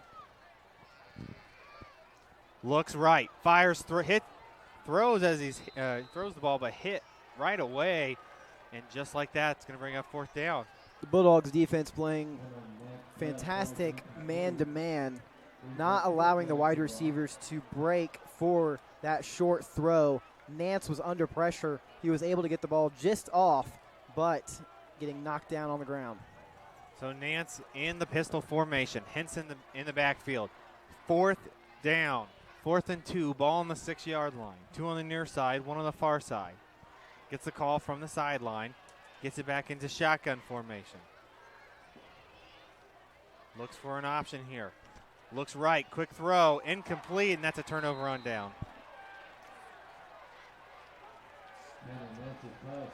Well, you're allowed that 5-yard area as a defender to be draped over the wide receiver. Defense taking full advantage of full press coverage, of not allowing anyone to be open for the Rocks. And what could have been a 7 points on the board is now still the goose egg.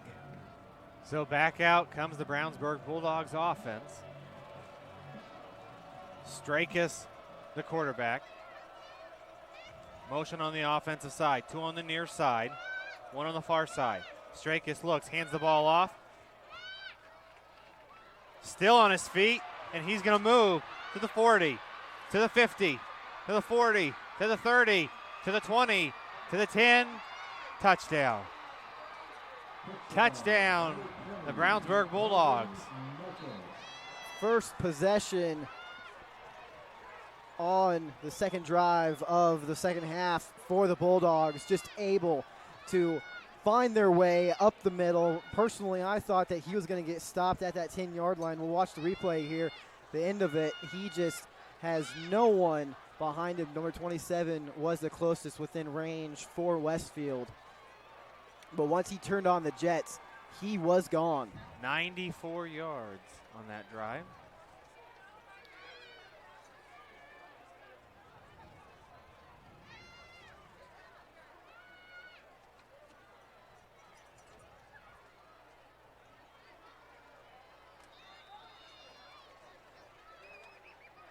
And here's the extra point. No false start.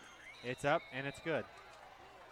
And just like that, the Brownsburg Bulldogs lead 34-0 over the Shamrocks. This timeout brought to you by the Atlanta, Indiana New Earth Festival, which is held on the 4th weekend in September with over 600 vendors displaying fine art, crafts, antiques, food, and more. You can see why this charming small town draws crowds of more than 80,000 people. Remember to mark your calendars for this once-a-year event. Good Samaritan will be having a food drive all weekend. And also, if you cannot make it up to Atlanta, be sure to tune in to Hamilton County Television, which we will have full coverage for the times of the weekend. On the 23rd, which is tomorrow, it's 9 a.m. to 6 p.m. And on Sunday, time is from 9 a.m. to 5 p.m. A great event for not just Atlanta, but the whole county.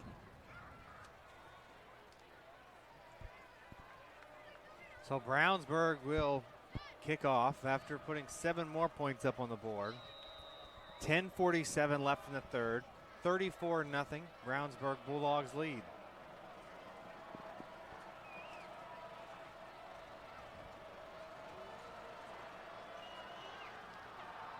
It's a high one. It's going to go not in the end zone, so there'll be a flag on the play. Oh, they're going to call a touchback. Well, I mentioned, Jack, of how Cameron Nance only had 38 passing yards within the first half. When it comes to running backs, it doesn't get that much better. Henson had a net total of 32 yards and a long of 17.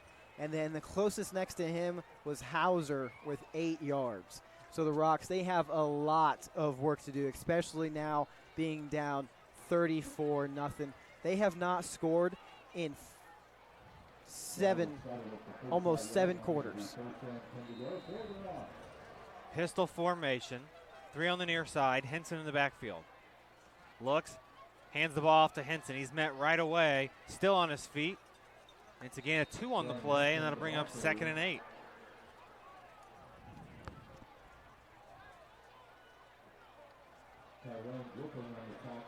Well, we see the Rocks trying to play it conservatively right now. Look for them to go towards the pass here soon. 3 on the near side. Nance in the pistol formation. Looks, quick throw, incomplete. Incomplete, intended for number 4 on the play, Kyle Pepio. And that's going to bring up 3rd and 8. That was a great defensive stop by the Bulldogs. They are not allowing any room to run, and that was a double man coverage on Pepio. Nance gets a call from the sideline. 3 on the near side.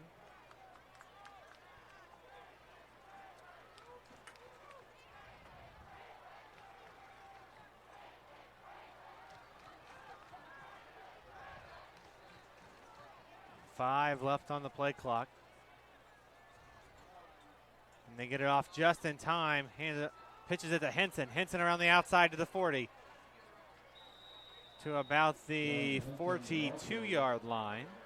Henson tried to make his way around the left side of the field with that pitch by Nance, but not enough yards means another 4th down for the Rocks. At some point in time, even though they're on their own side of the field, I feel like Gilbert is just going to have to go for if he wants to get points on the board. Good punt by Alex Bales. Fair catch call. And they're going to fair catch it at about the 16-yard line.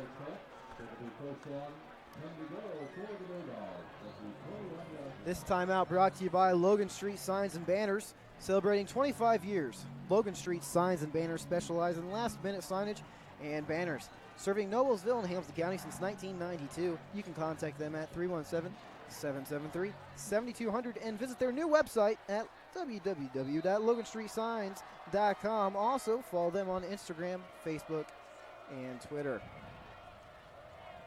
Back out come the Bulldogs after a 94-yard run to take it to the house. Strakis, the quarterback, looks, hands off the ball, looking for an option. Still on his feet, gain of a couple here. One on the play, it looks like. Excuse me, Jack. It looked like it was the same play that they had called when they made the turnover, but this time the right amount of communication, able to just move the ball a few yards up the middle.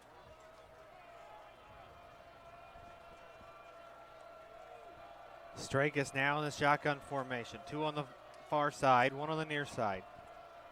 Strakis looks, gets it, looks to throw. Quick throw over the near side. Still on his feet. They mark him out at about the 29-yard line. And that's going to be a Brownsburg 1st down.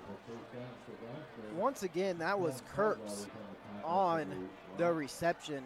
His stats for the first half, he had 28 receiving yards, but had a touchdown, and then 31 yards on the ground. So again, the Bulldogs able to prove that they're able to move the ball anywhere they want to tonight.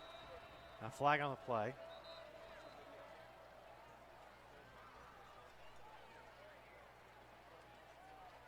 Too many men on the field for the Brownsburg Bulldogs. And that'll replay 1st down. And I believe that's a 5-yard penalty. It's going to bring up again 1st down.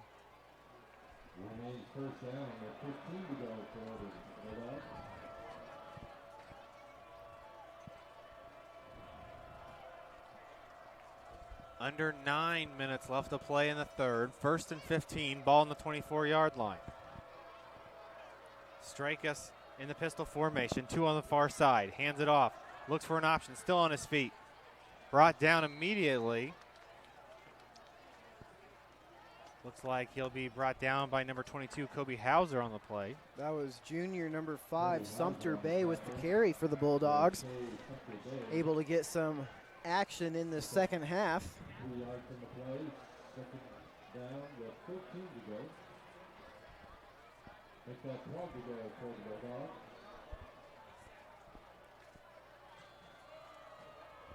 Brownsburg now in the pistol formation, 2 on the near side.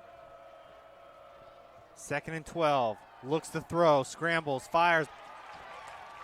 Blocked, great job by number 9 on the play, Cameron Fry, and that'll bring up 3rd down.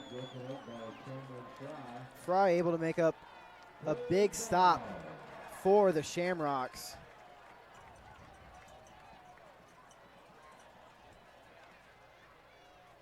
If the Shamrocks are able to stop him here, we'll see a very rare punt by the Bulldogs.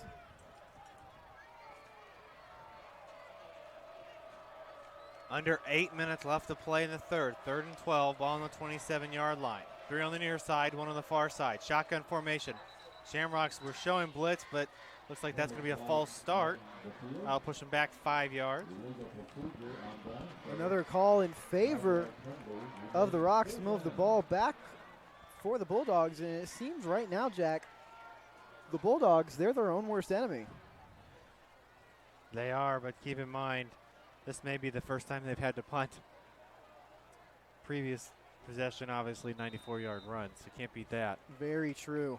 Again, look towards number 9, Fry, who has 14 tackles on the year, as well as number 22, Hauser, 48 tackles on the year to step it up for this Rocks defense. Looking pass, looks for the near side, fires, throws, incomplete.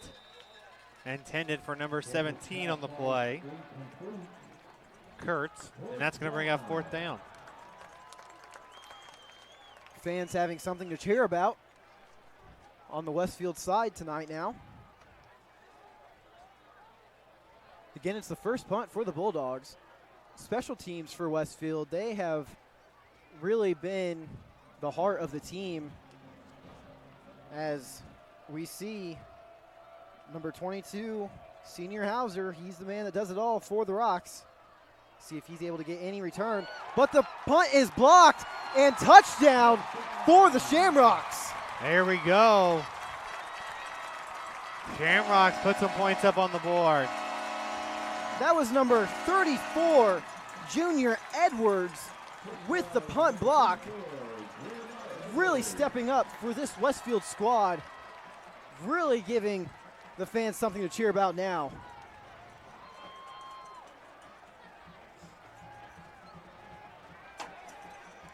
You could see some indication of a punt or a field goal eventually being blocked with the way the Westfield side of the ball was able to penetrate their way through those extra points, as well as they've been able to cause those false starts.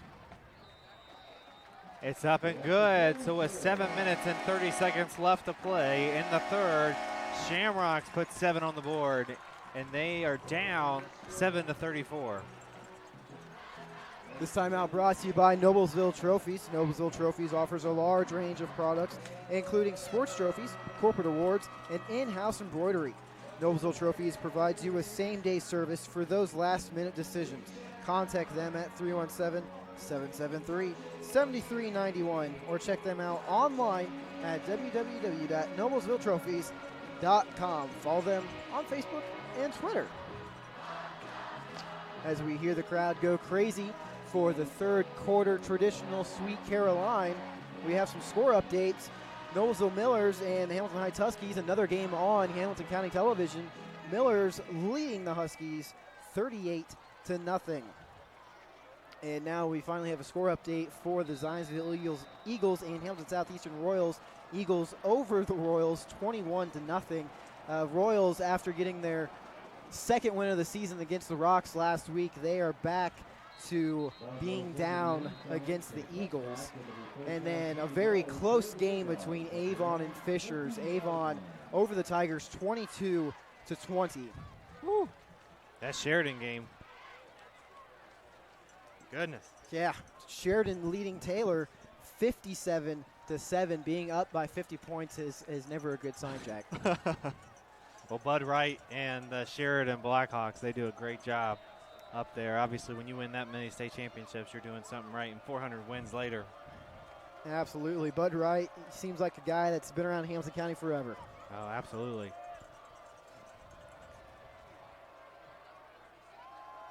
Looks for the handoff. Still on his feet. Gain of a couple there. It's about a 6-yard gain. It's going to be 2nd and 4, ball on the 26-yard line. That was a quarterback keeper by Strakis. Again, him showing off the ability to make the run for the quarterback keeper or being able to air it out. Strakis hands the ball off, looks for an option, still on his feet, and he's taken down right away. Gain of a yard on the play, and it's going to be 3rd down. That was a great stop by number 41 for the Shamrocks, Junior Collins. And now we have a man down for the Bulldogs. Looks like Donovan Marcus. The Bulldogs athletic squad come out to mend.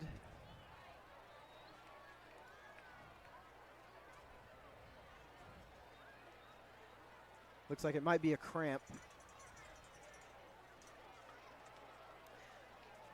Another score update between Carmel and North Central. Carmel leading the North Central Panthers 10-7, and Bishop Chatard still running away with it against the undefeated Guerin Catholic Golden Eagles 35-0. The Center Grove versus Lawrence Central game, also a tight one. Center Grove leading the LC Bears 10-7. Always nice to see an injured player hop back up off the field, as I assume just looked like it was a straining of a muscle. So out comes the offense again. 3rd and 2, ball on the 28-yard line. Strakis gets a call from the sideline. One on the near side, 2 on the far side. Big 3rd down here for the Shamrocks. Looks for an option. He's going to keep it himself. Fires, throws. Incomplete. Pass intended for Kurtz, and that's going to bring up 4th down. Strakis was under pressure by all green jerseys bringing the blitz, and the Rock secondary able to lock it down, not allow the Bulldogs to convert, and that'll be now just the 2nd punt of the game, but the first one that happened on the last drive, I mean, that was something else for Westfield, Jack. And it looks like there's a timeout here. It'll be Brownsburg's timeout. They're probably going to talk it over and make sure that they get this punt up in the air. This timeout brought to you by Bill Clifford for Sheriff. Bill Clifford is currently a sergeant with the Hamilton County Sheriff's Office and has committed his life to serving the community with integrity. As a resident of Westfield with his wife Cheryl and 3 kids, family safety is Clifford's top priority and understands the Sheriff's Office must be proactive against new threats in order to best protect you. For more information, follow the campaign on Facebook at Clifford for Sheriff. And remember to vote Bill Clifford for Hamilton County Sheriff on May 8th, 2018. Also, you may visit for more information www.cliffordforsheriff.com. So out comes the punting unit. Shamrocks loading up the box. Almost again. Almost indeed. Hauser did not call for the fair catch. He was taking his risks, but able to pull in the catch. So out comes the Shamrock offense. See if they can put some points up on the board to make it a little closer than what we got right now. We hear the Westfield fans getting a little bit more rowdy as the drum corps begins to do their traditional round.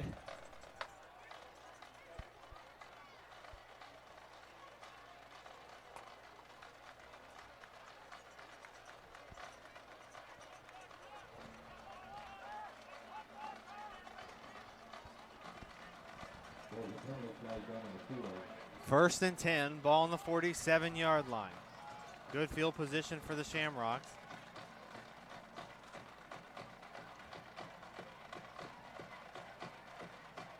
I don't know who called the timeout.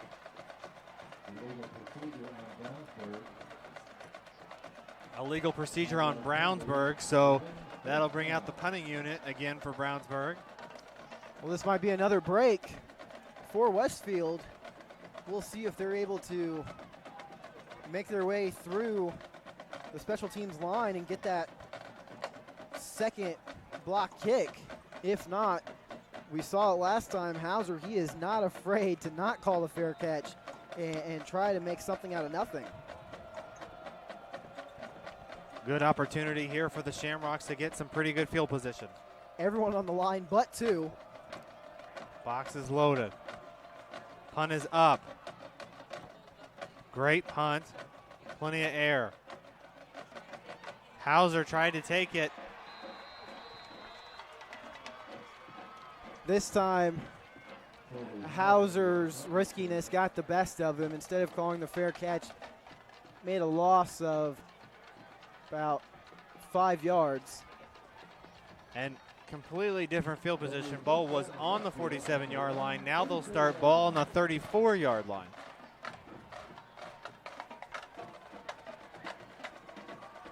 Nance in the pistol formation. 3 on the far side, 1 on the near side. Henson, the running back. Always nice to see the ball boy get some action. 6:04 left to play in the third. Nance looks to quick throw over to Henson. Henson looking for daylight. Stays up on his feet. With the Brownsburg defense playing zone, there was no one left available to cover the running back, which allowed the option for the swing pass on the right side to get the gain, and now only having 1 yard to go. A great play call by Coach Gilbert's squad. 2nd and 1. Looks, hands the ball off. He's going to get the yard. It's going to be close. They're going to give it to him, so that's going to be a first down. When it's 2nd and short, and as short as that is, it's kind of hard not to call a run play, especially right up the middle. That was a great job by number 28.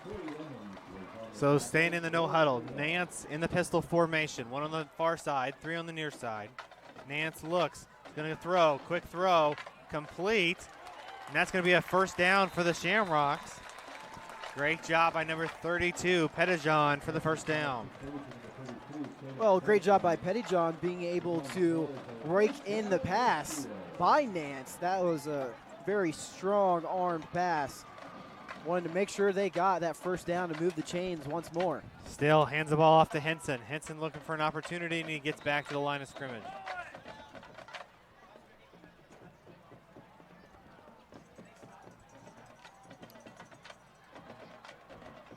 Bulldogs defense able to hang strong.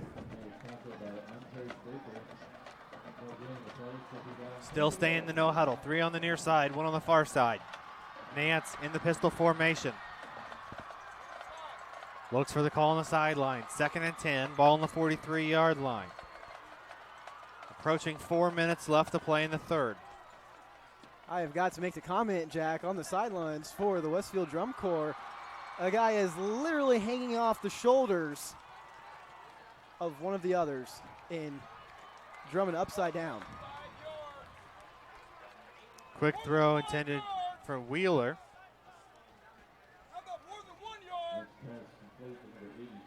Hear the disgruntled fans No down below gain. us. 3rd and 10. Ball on the 43-yard line.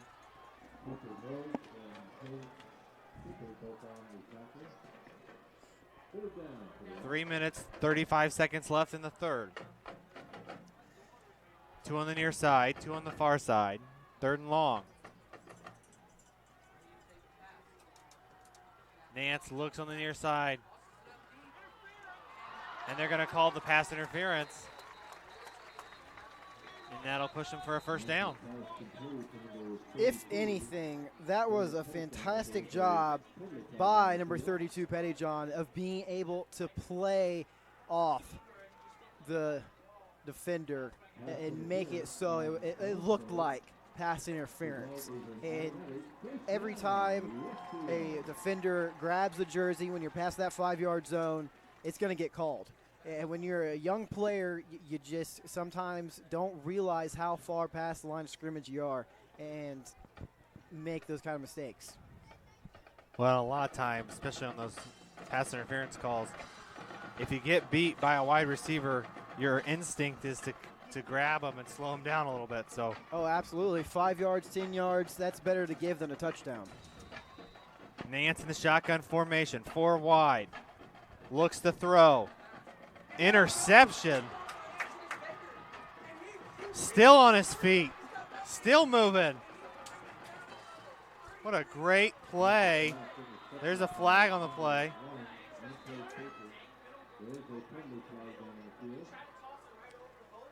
It's a flag on the play here. That was Baker with the interception. Nance trying to make something out of nothing, and that ended up being his downfall.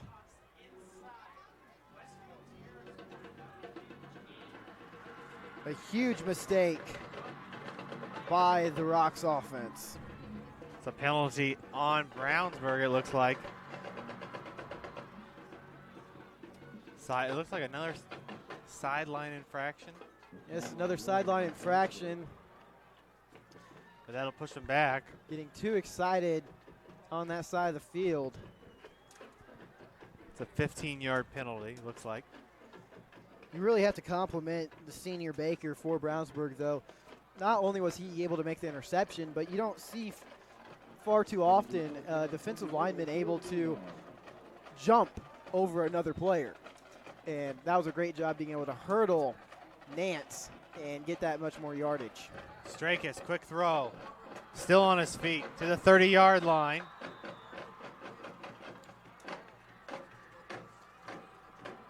Kurtz walking the tightrope of maneuvering down the sideline and be able to get an extra 10 yards on the play. Ball now will be at the 29-yard line, and it's looking like the Rocks are not able to have any answer to the Bulldogs right now. 1st and 10, ball on the 31-yard line. 3:04 left to play in the third.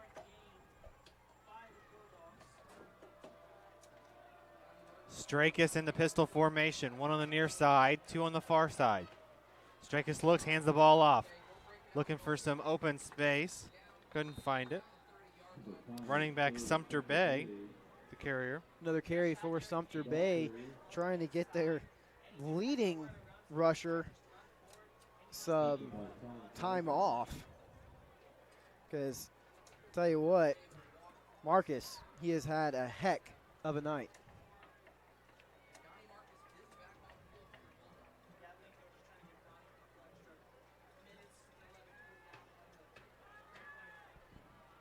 So back out the Brownsburg Bulldogs. 2nd and 8, ball on the 29-yard line.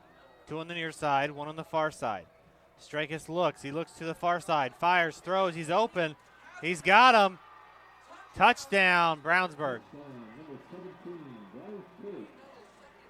I have to say that was a tremendous job by quarterback for Brownsburg.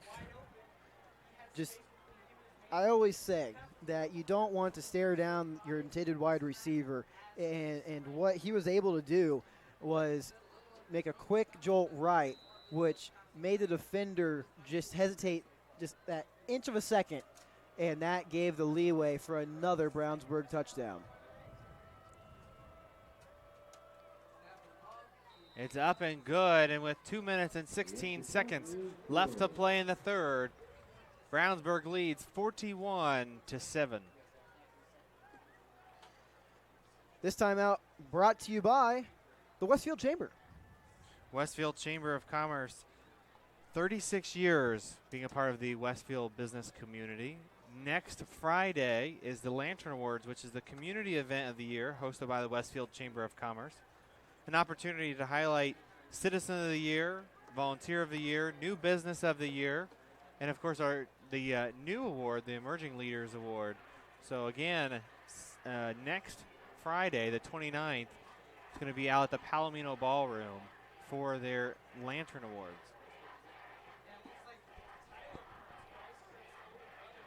Although the Rocks are down 41-7, it's really encouraging to hear their cheerleaders and student section down the sideline continuing to cheer on their team.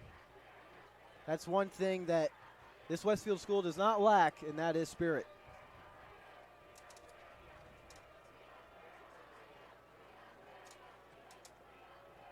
Brownsburg ready to kick the ball off after putting 7 points on the board.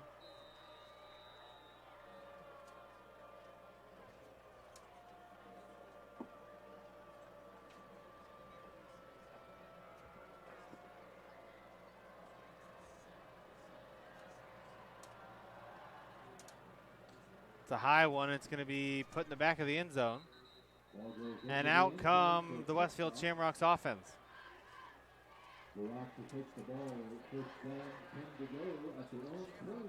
This break and play brought to you by Community Health Network. Community Health is Central Indiana's leader in providing healthcare services where and when patients need them. With any questions, you can contact Community Health at 317-355-7775 or check out their website at www.ecommunity.com. So back out comes the offense for the Westfield Shamrocks. 4 wide. Nance in pistol formation. Looks for an opportunity, hands the ball off to Henson. Henson's met right away. A loss of 1 on the play. It'll be 2nd and 11. We saw last week between the Westfield crowd and the HSE crowd, they were chanting, "We got spirit, how about you?" back and forth for about 5 straight minutes. And it's great to see the sportsmanship not only on the field by these two squads, but the sportsmanship occurring between these two fans as well.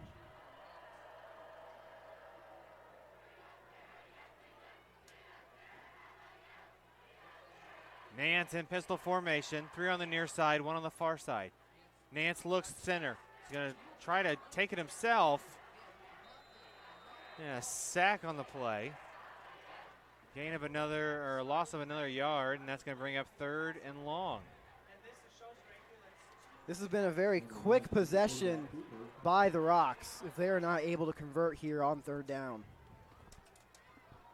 It's going to be 3rd and 12. Approaching a minute left in the 3rd quarter. Ball on the 18-yard line. 3 on the near side, 1 on the far side. Nance in the pistol formation.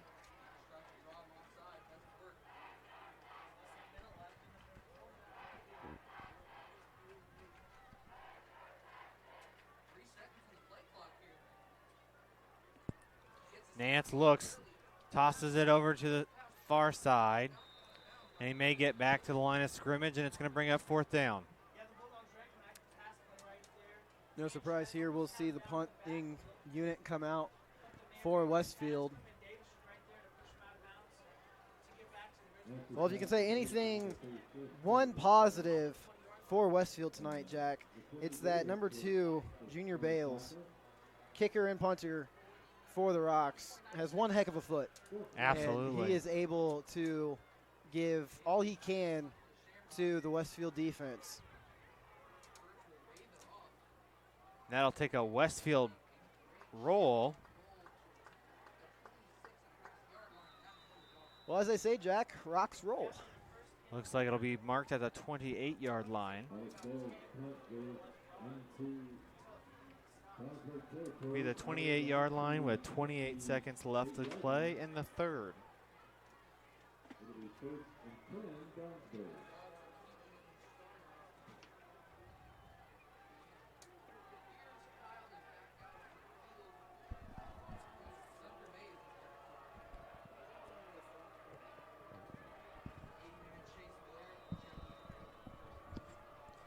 Strakis in the shotgun formation. Looks, hands the ball off. Looks for an opportunity, still on his feet. They're going to mark him at about the 36-yard line, which will bring up 2nd and 2. Sumter Bay almost got stopped in the backfield, but again, able to escape the Rocks defenders and get a few extra yards. And now it's just a 2nd down and 2. End of the quarter now. Here at Riverview Health Stadium, Brownsburg Bulldogs leading the homecoming Westfield Shamrocks 41-7.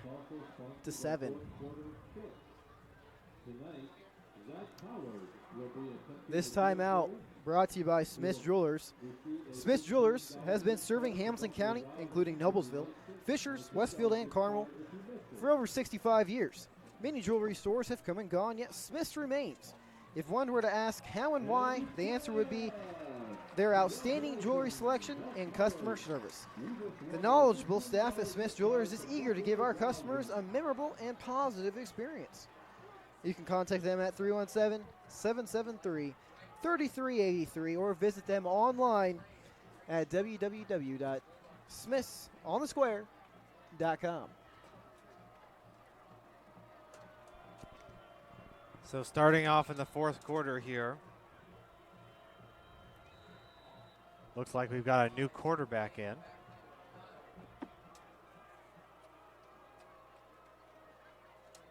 Oh, Strakis is still the quarterback. I apologize. Strakis wide open, incomplete. Intended for number 17 on the play, Kurtz. and that'll bring up third down. The Bulldogs really not afraid to do anything at this point, shooting down the left side of the sideline for number 17, Kurtz, who's been hot all night. And the ball just being out of reach for him, or else it quite possibly could have been another touchdown. Strakus in the pistol formation gets a call from the sideline. 3rd and 2, ball on the 36-yard line. 2 on the far side, 1 on the near side. Strakus looks, play action, looks, throws over the middle, complete. They're going to say incomplete. So that's going to bring up 4th down. That's some eagle eyes by the ref in center field. No replay in high school football. No replay. And it'll be only the 4th punt by the Bulldogs.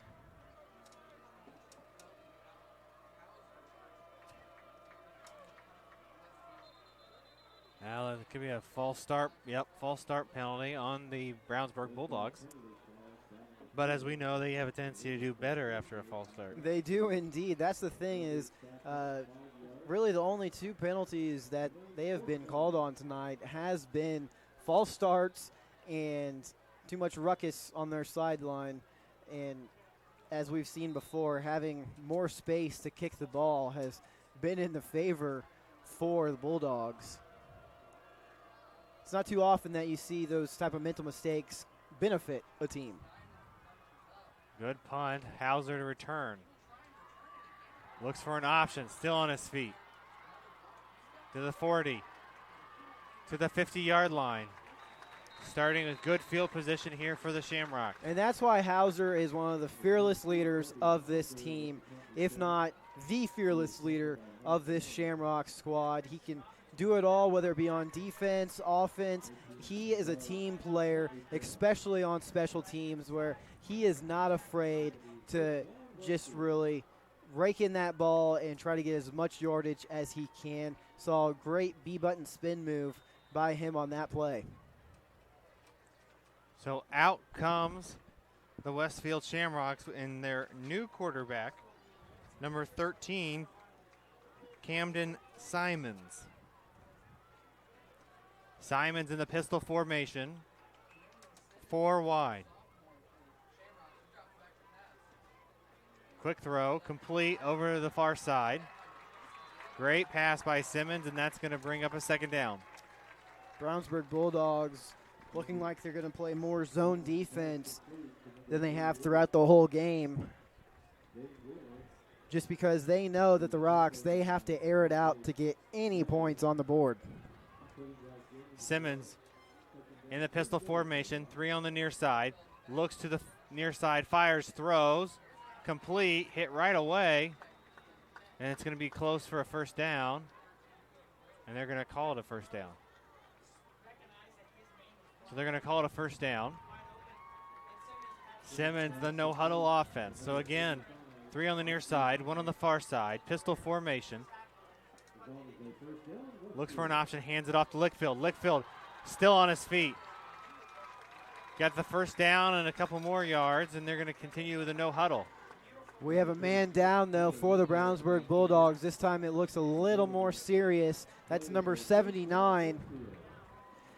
It looked like to me, Jack, that one of the Rocks offensive linemen and number 79 had a collision of the knees, as I also saw the Rocks player get up and limp off to the sideline.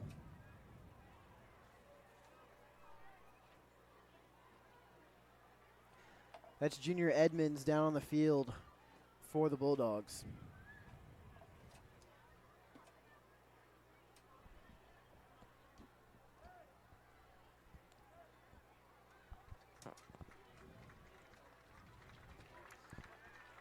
It's always nice to see that he is able to get up on his own accord, but does have to get helped off the field.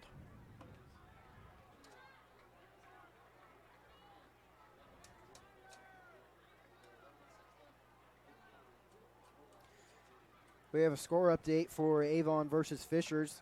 Avon leading the Fishers Tigers 28-20. Avon really has come out of the gate strong this year, and it seemed like no one has been able to stop them, whether in the air or on the ground. 4 wide. Simmons in pistol formation. Here comes the blitz. Quick throw. Great job by number 81 on the play, Griffin. And that's going to bring up 2nd and 10.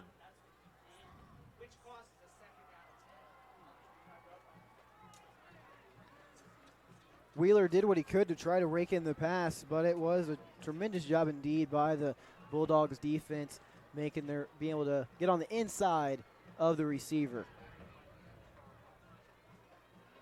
Under 11. Simmons right away. Great job. Looking for an opportunity. Gain of about 2 on the play.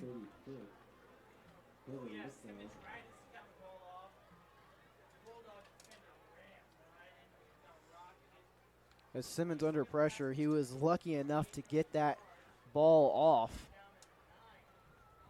to Lickfeld. 3rd and 9, ball on the 24-yard line. Simmons in pistol formation, 3 on the near side, 1 on the far side.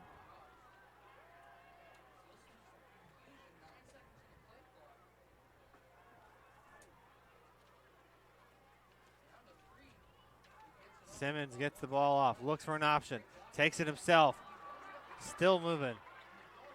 They hit him right away, and that's going to bring up 4th down.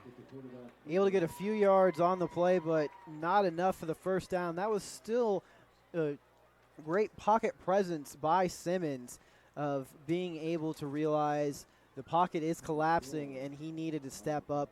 Instead of what would have been a negative play, even though it wasn't much, he was able to turn it into a positive.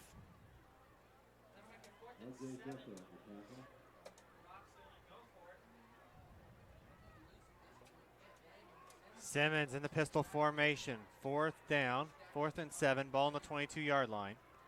Looking for the option. Here come the Bulldogs. Hit him right away. And he is down. And that's a turnover on downs by the Shamrocks. That time, not so much of pocket awareness. We could see what the Rocks were trying to do, trying to shoot one down to the end zone. It was a free-for-all as we look at this replay here. You see the Bulldogs blitz just all out, and Simmons had no room to run. Lickfeld tried to provide a block, but when you have 4 white jerseys running towards you, there's not much you can do.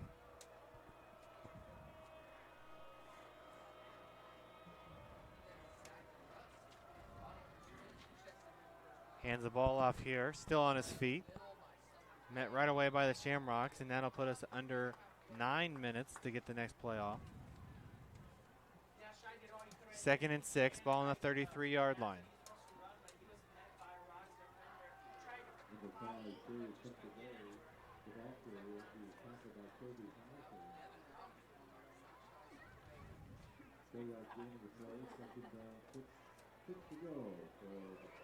Strakis in the pistol formation, 2 on the far side, 1 on the near side. Looks, hands it off again.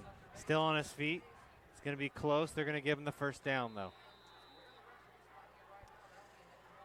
Well, that number 5, Sumter Bay, he has been able to step in for the Bulldogs here in the second half and really take over the reins for their leading rusher. Marcus, once again, coming into the game, had 522 yards on the season. And I don't know about you, Jack, but I feel like he's earned a well-deserved rest with the Bulldogs being up 41-7. Absolutely. Approaching under 8 minutes left to play in the 4th. Pistol formation, 2 on the near side, 1 on the far side. Handed off again. Still on his feet. Great job by Sumter Bay. And that's going to be close to a first down, but it's going to bring up 2nd and 2.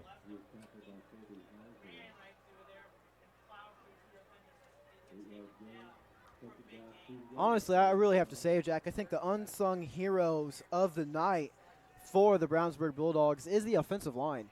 they have not allowed much, if any, loss in the backfield. Besides, there was that one fumble, but that was not their fault. That was a missed exchange in the backfield, and they've really been able to open up the holes for their running backs to gain maximum yardage. Absolutely, and another handoff, and that's going to be another first down. Sumter Bay with the first down, and the clock keeps moving. We've seen with the Indianapolis Colts, Jack, that an offensive line can make or break a team. Unfortunately for the Colts for the past several years, that's kind of broken them a little bit, as we see the example of Andrew Luck not starting for the year and continuously being out. We'll see if Jacoby is able to do well this week against the Browns. One would hope so. It is the Browns. But with losses against what were two of the worst teams in the league last year, in the Rams, Cardinals, they were okay, but still this year they have not been well at all. It has really been hit to the ego of the horseshoe. So timeout here by the Brownsburg Bulldogs with 6 minutes and 27 seconds left to play in the fourth. This timeout brought to you by the Atlanta New Earth Festival. Remember, the Atlanta New Earth Festival is this weekend, and with over 600 vendors displaying fine art, crafts, antiques, food, and more, you can see why this charming small town draws crowds of more than 80,000 people. Remember to mark your calendars for this once-in-a-year event. On Saturday, it's from 9 to 6, and Sunday, 9 to 5. Good Samaritan is holding a food drive, and Hamilton County Television will have your coverage all weekend long if you cannot make it up there to small Atlanta, Indiana. Strakus hands the ball off again. Met right away. No gain on the play. Well, that'll push it down to under 6 minutes left to play in the fourth.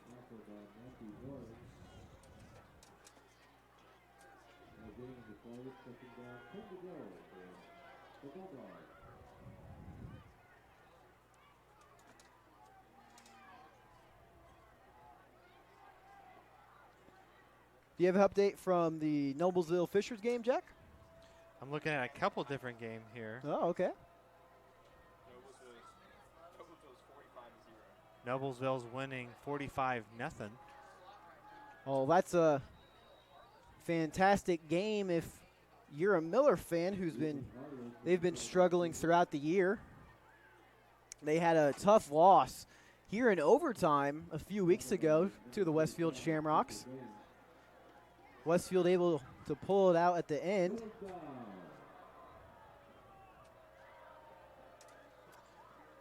But when it's the battle for 32, as I've mentioned, of it being homecoming, senior night, when it's those rivalry games, anything can happen. Shotgun formation. Looks to the far side, fires, throws, incomplete. Pass intended to number 89, Blair on the play. So still throwing with 5 minutes left in the fourth. 4th and 7. And it looks like the Bulldogs are going to go for it. And yeah, they may be looking to just run the clock out and then to call their. One would hope. Nope. They are going to hand it off. And they are going to get the first down. They are going to get the first down. That's going to put it under 5 minutes.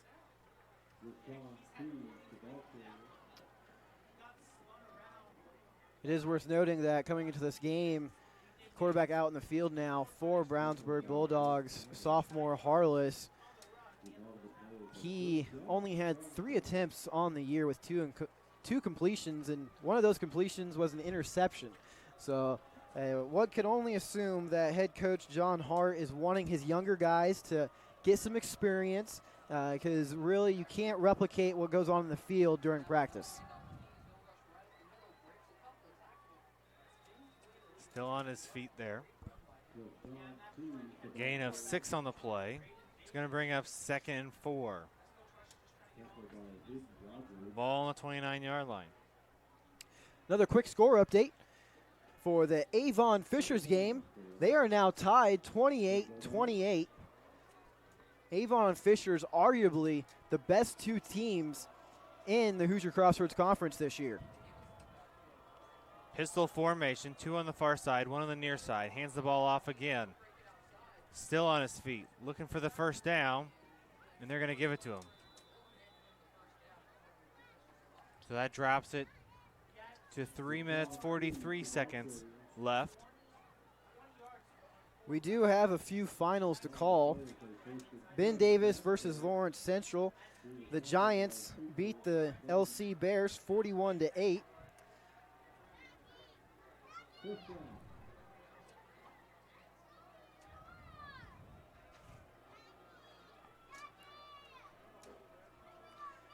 And the Sheridan Blackhawks beat the Taylor Titans 64-13, and Ben Davis beat Lawrence North 41-8.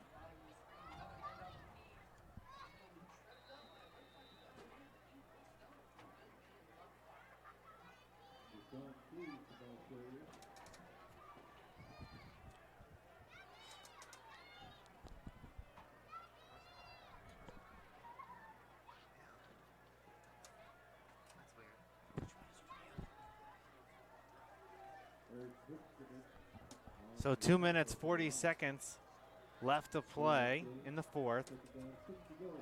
2nd and 6, ball on the 20-yard line.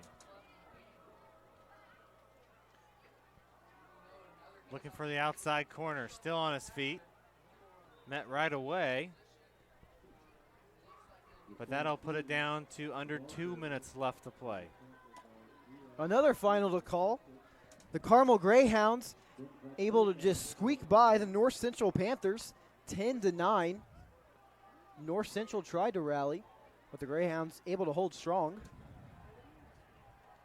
And then Bishop Chatard beat the Guerin Catholic Golden Eagles for their first loss of the season, 35-7.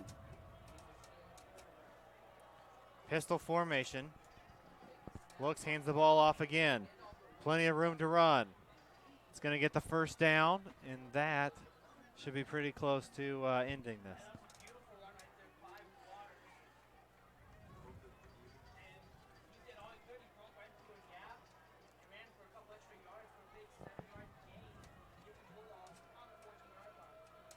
Minute and 20.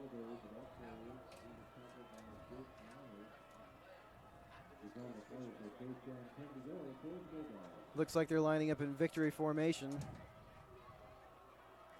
Yeah, looks like they are going to kneel the ball. They are. It's nice to see the good sportsmanship with what will be the final for tonight's homecoming for Westfield. The Brownsburg Bulldogs come in and spoil the festive night 41-7 as the clock continues to tick. Well, I said, Jack, that the 3 key victories would be for the Shamrocks. They had to get the ball all over the field, whether it be on the ground or in the air, and they were not able to do that. The Brownsburg Bulldogs defense was just all over the offense. The lone score from Westfield coming off of the blocked punt and starting at the Brownsburg 5-yard line. So that was basically a give me. And then also I mentioned the mental mistakes. Well, thankfully we didn't see many mental mistakes, but the ones we did ended up benefiting the team that committed that mistake. So it was an unusual night in terms of that. We can see that this Shamrock squad, they are needing to hold their heads high, as at least they were able to put up 1 score in 8 quarters. And next week, the Brownsburg Bulldogs will take on the Zionsville Eagles.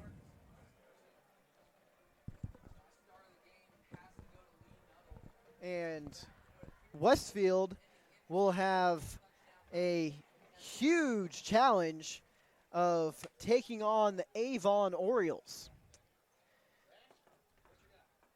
That game is at Avon. But for everyone here at Hamilton County Television, we would once again like to remind you about the Atlanta New Earth Festival occurring this weekend. Please check it out. Fantastic event for the county. I'm Victor McCarty alongside Jack Russell for the night and our fantastic VIP crew. Thank you for tuning in.